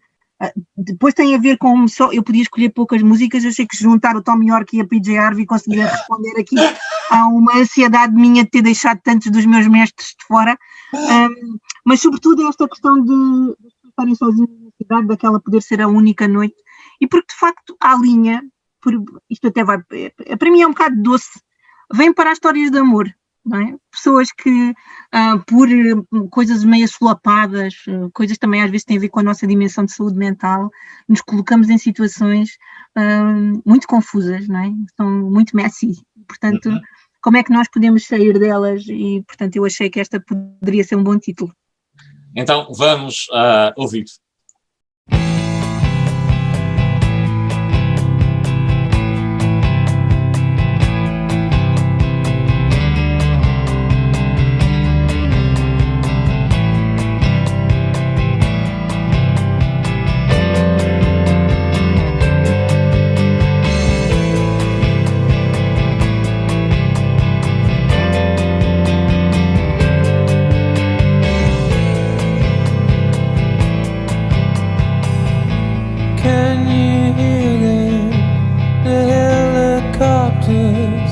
I'm in New York, no need for words now.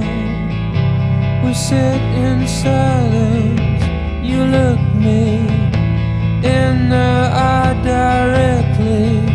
You met me, I think it's Wednesday, the evening, the mess we're in and all.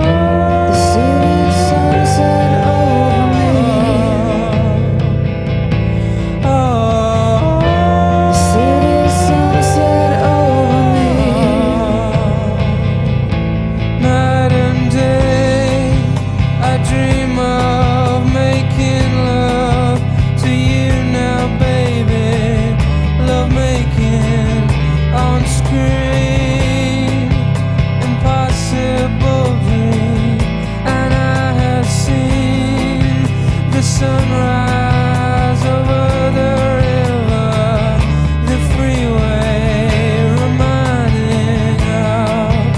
this mess we're in, and The city sunset over me.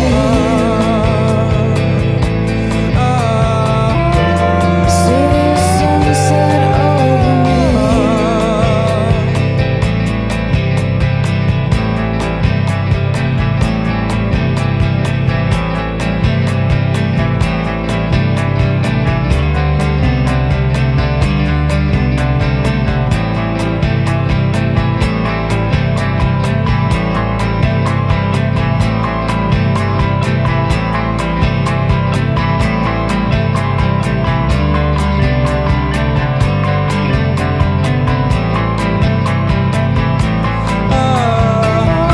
The city sunset over me.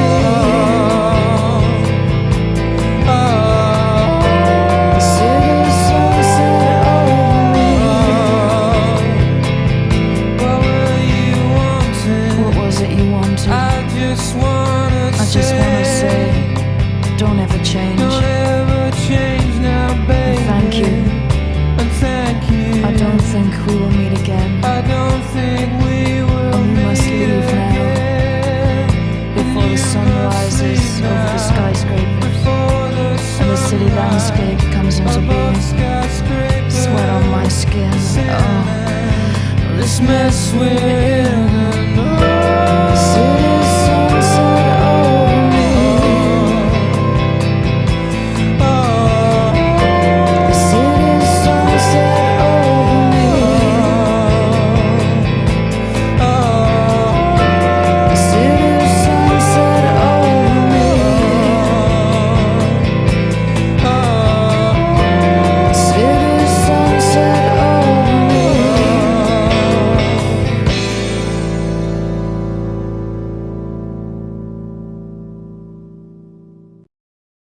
PJ Harvey e Thom Yorke, e depois o vídeo é muito bonito, as imagens são lindíssimas. A propósito daquilo que estavas a dizer, Marta, antes de irmos para a música, da necessidade de nos pormos no lugar dos outros, tu citas o Tolentino Mendonça quando ele diz que a pandemia como que colocou um ínfane permanente entre o tu e eu. Como é que se consegue gerir uma equipa para que a empatia nunca falte? Pois, isso é uma dificuldade de gestão diária, não é verdade?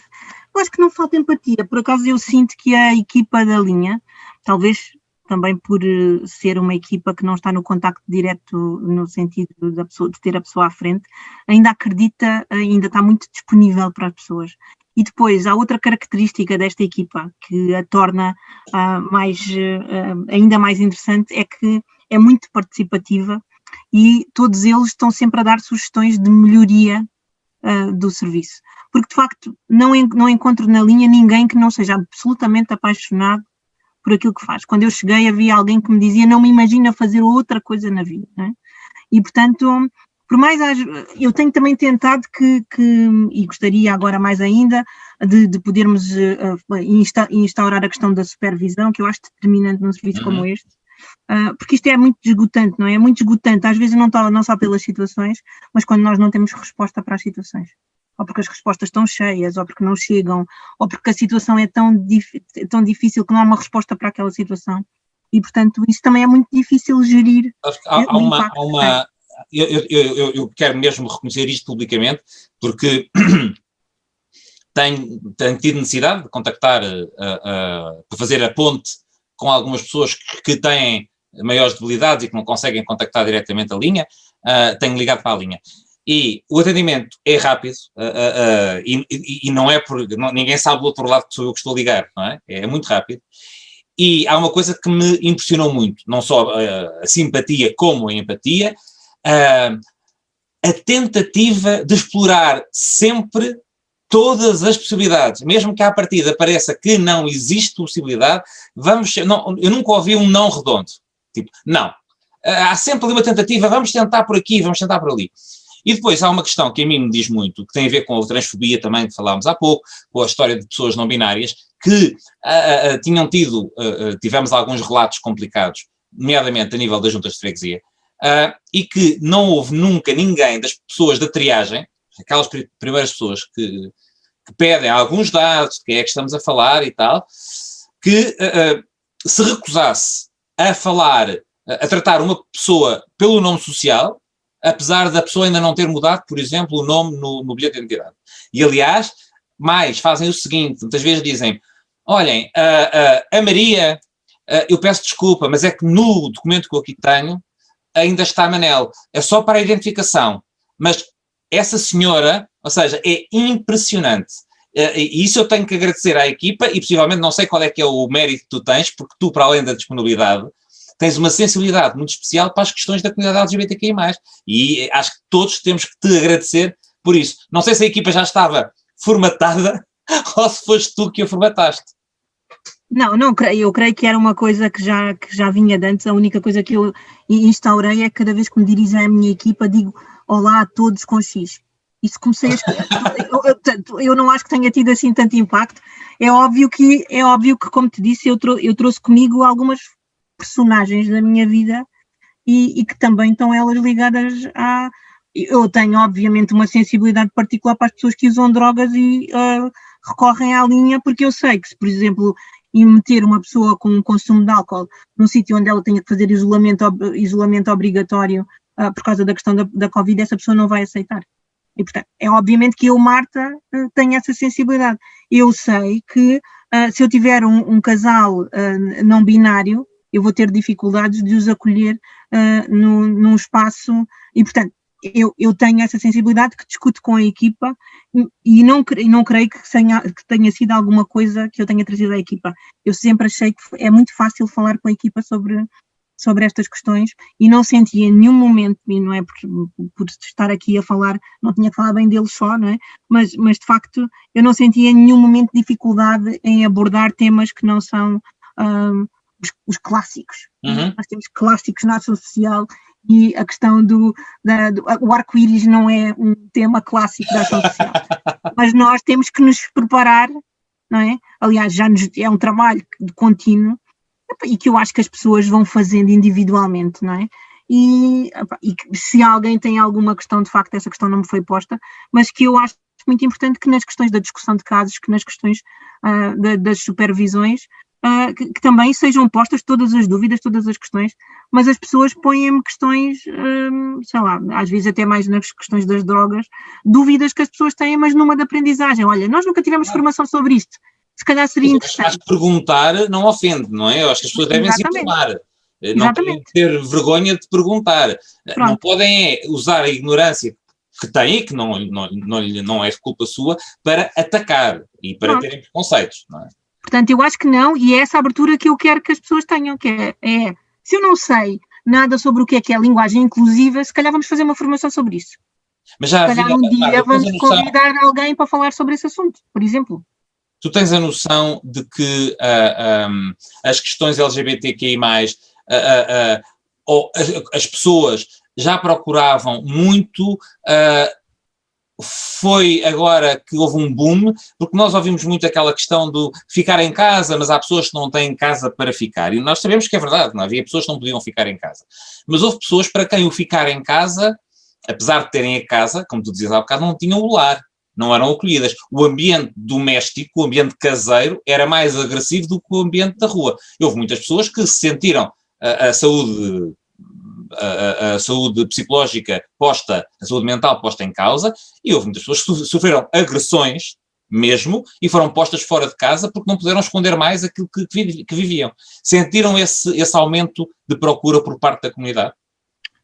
Não sei se por parte da comunidade. Nós sentimos o aumento da violência e a comunidade também está dentro deste grupo da violência.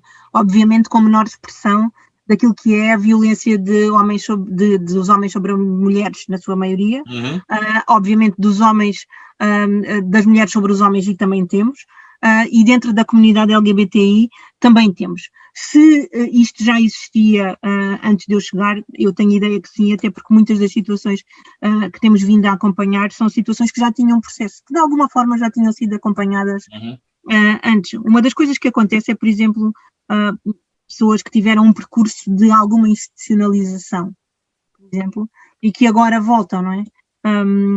Portanto, eu acho que sempre houve este atendimento. É óbvio que, a partir do momento em que tu tens maior visibilidade da comunidade, que as pessoas sentem que podem, de alguma forma, não é, deixar os armários para trás, também o devem fazer naquilo que é a procura dos seus direitos. E, portanto, naturalmente, nós vamos ter cada vez mais isso. Tu estavas a dizer que a maior parte das pessoas já tinha de alguma forma, já estava sinalizada anteriormente. Não houve muita gente... já tinham processos, mas não tem que ser por uma questão que tenha a ver com as questões da sua identidade. Mas com a pandemia não apareceram muitas pessoas que nunca tinham sido sinalizadas à Segurança Social? Apareceram. Processos completamente novos? Muitos. Essa foi uma das grandes diferenças da pandemia. Foi termos muitas pessoas que nunca tinham recorrido a qualquer tipo de apoio da Segurança Social. Isso foi, de facto, o que marcou. Se me perguntares o que é que marcou mais, eu, de facto, dir-te-ia que foi as pessoas que de todo nunca tinham recorrido. E dentro dessas pessoas, há algumas pessoas da comunidade, mas eu também estou certa que havia pessoas da comunidade que já estavam... que já tinham processos por outras questões, não é? Que já tinham, por exemplo, tido um rendimento social de inserção, por exemplo. Claro, portanto, já tinham tido esse tipo de coisa. Sim, tu falaste há bocado na comunidade brasileira e nós também recebemos muitas pessoas brasileiras na rede porque tinham vínculos laborais instáveis ou não tinham vínculos laborais sequer, porque não tinham qualquer contrato de arrendamento e, portanto, as medidas que foram criadas dificilmente se lhes aplicavam e ficaram num limbo. Portanto, estavas a falar das pessoas que tiveram que apanhar os voos para voltar, mas havia muitas pessoas que estavam cá. Não é? Por exemplo, a questão, aqui é uma questão que me é também muito cara e que fui muito próxima na área das drogas e que agora também é a questão do trabalho sexual. Exatamente. É? A questão do trabalho sexual, que é, como todas as situações precárias, e que também, é muito presente na comunidade, e portanto a comunidade LGBTI+. Claro. Sim, portanto são pessoas que têm uma vida com um income regular, nada fazia prever que isto acontece e de um momento para o outro, não é?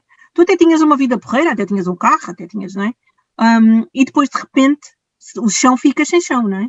Pronto. Se a isto, obviamente que eu acho que aqui tens às vezes pessoas que cumulativamente têm situações de fragilidade, não é?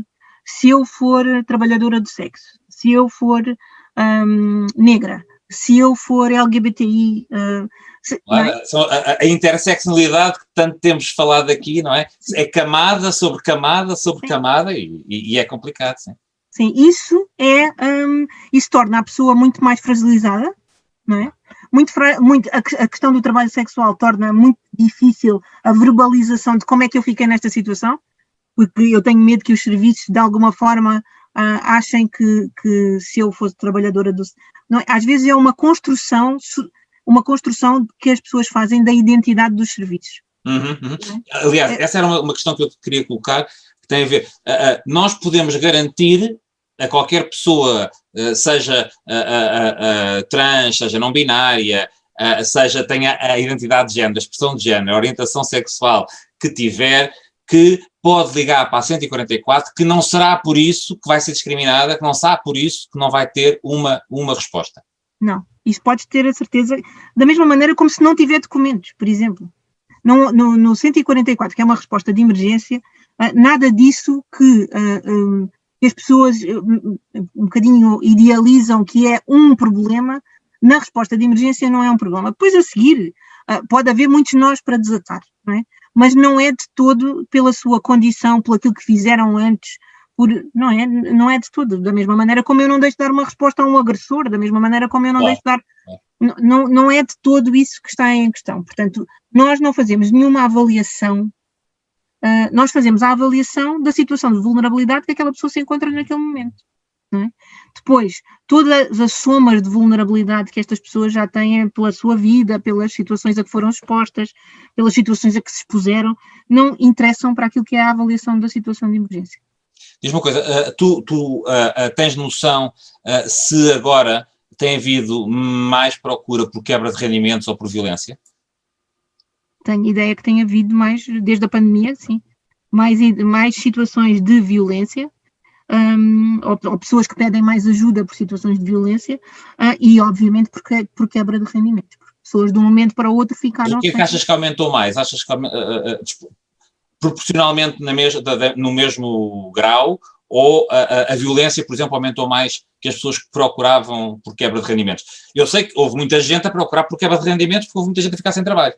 Mas cresceram as duas coisas da mesma forma ou a violência cresceu? Não, eu diria que cresceu muito mais a questão da habitação e a questão da quebra de rendimentos, foi assim. Foi brutal, sim. Mas isto é uma bola de neve, não é?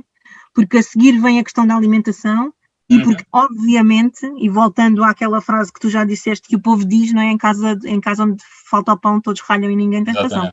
E, portanto, obviamente que se eu não tenho como providenciar as condições mais básicas à pessoa com quem estou, ou a mim, isto vai tornar-me muito mais vulnerável, e as situações de violência, se eu partilho a casa com alguém que de alguma forma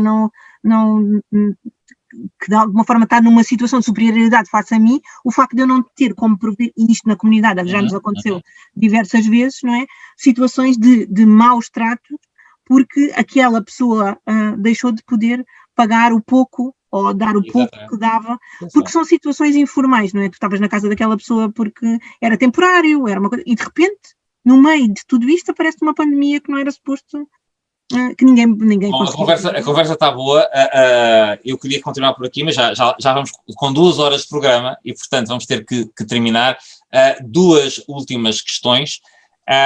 Tu desabafavas comigo outro dia, a propósito de coisas concretas, que há uma vulnerabilidade ainda maior por parte das pessoas trans e da percentagem grande de afecção do ponto de vista da saúde mental.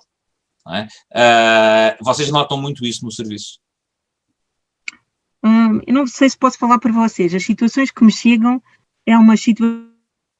são situações que eu acho que, como eu partilhava contigo, não sei se é uma situação que tem a ver com um somatório de vulnerabilidades a que aquela pessoa foi sujeita, e portanto eu não sei se é uma situação de saúde mental mais ligada à questão mais emocional e que pode ser temporária e que depois a seguir, numa fase muito mais da calmia da sua vida e do seu processo, a coisa toma outro rumo, se são situações mais de fundo e mais complicadas, portanto, mas de facto são pessoas que estão numa situação de grande fragilidade, porque o próprio momento de transição que elas estão a passar é um momento também de muita fragilidade, e nem sempre as respostas sociais que nós temos ajudam a tranquilizar.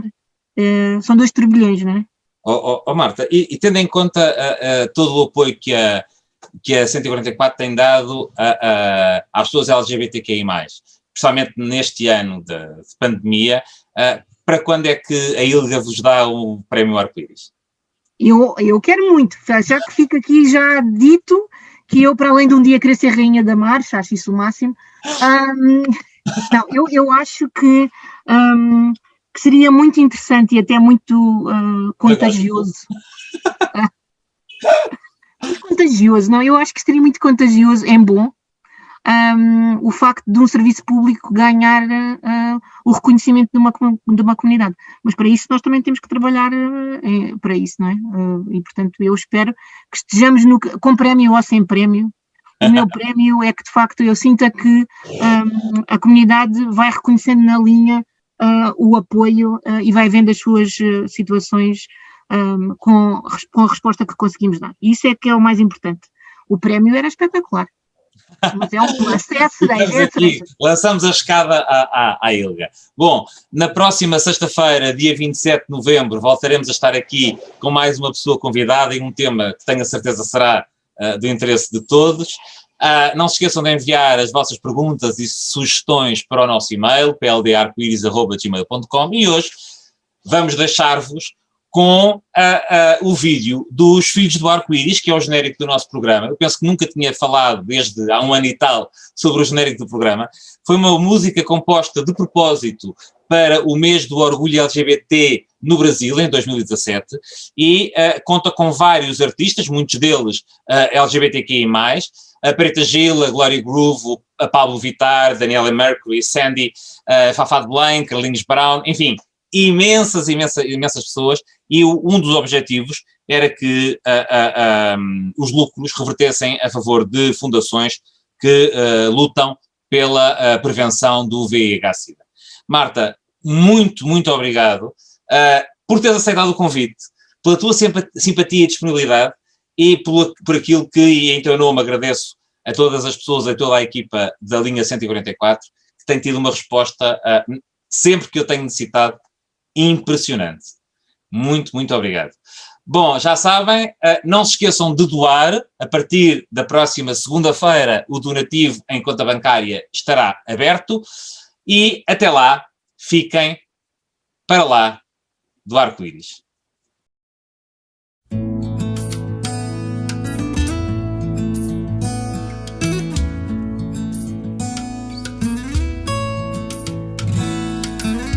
Eu sou filho do arco-íris.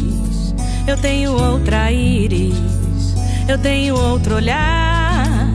E se o céu azul nos traz o arco-íris, é pra que a terra inteira possa admirar.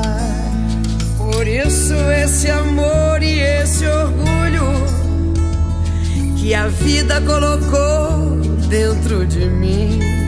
E não importa a cor do meu amor, é o arco-íris que me faz brilhar assim.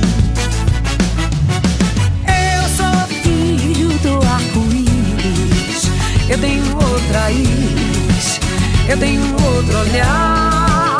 E se o céu azul nos traz o arco-íris, é pra que a terra inteira possa admirar. Por isso esse amor e esse orgulho que a vida colocou dentro de mim. E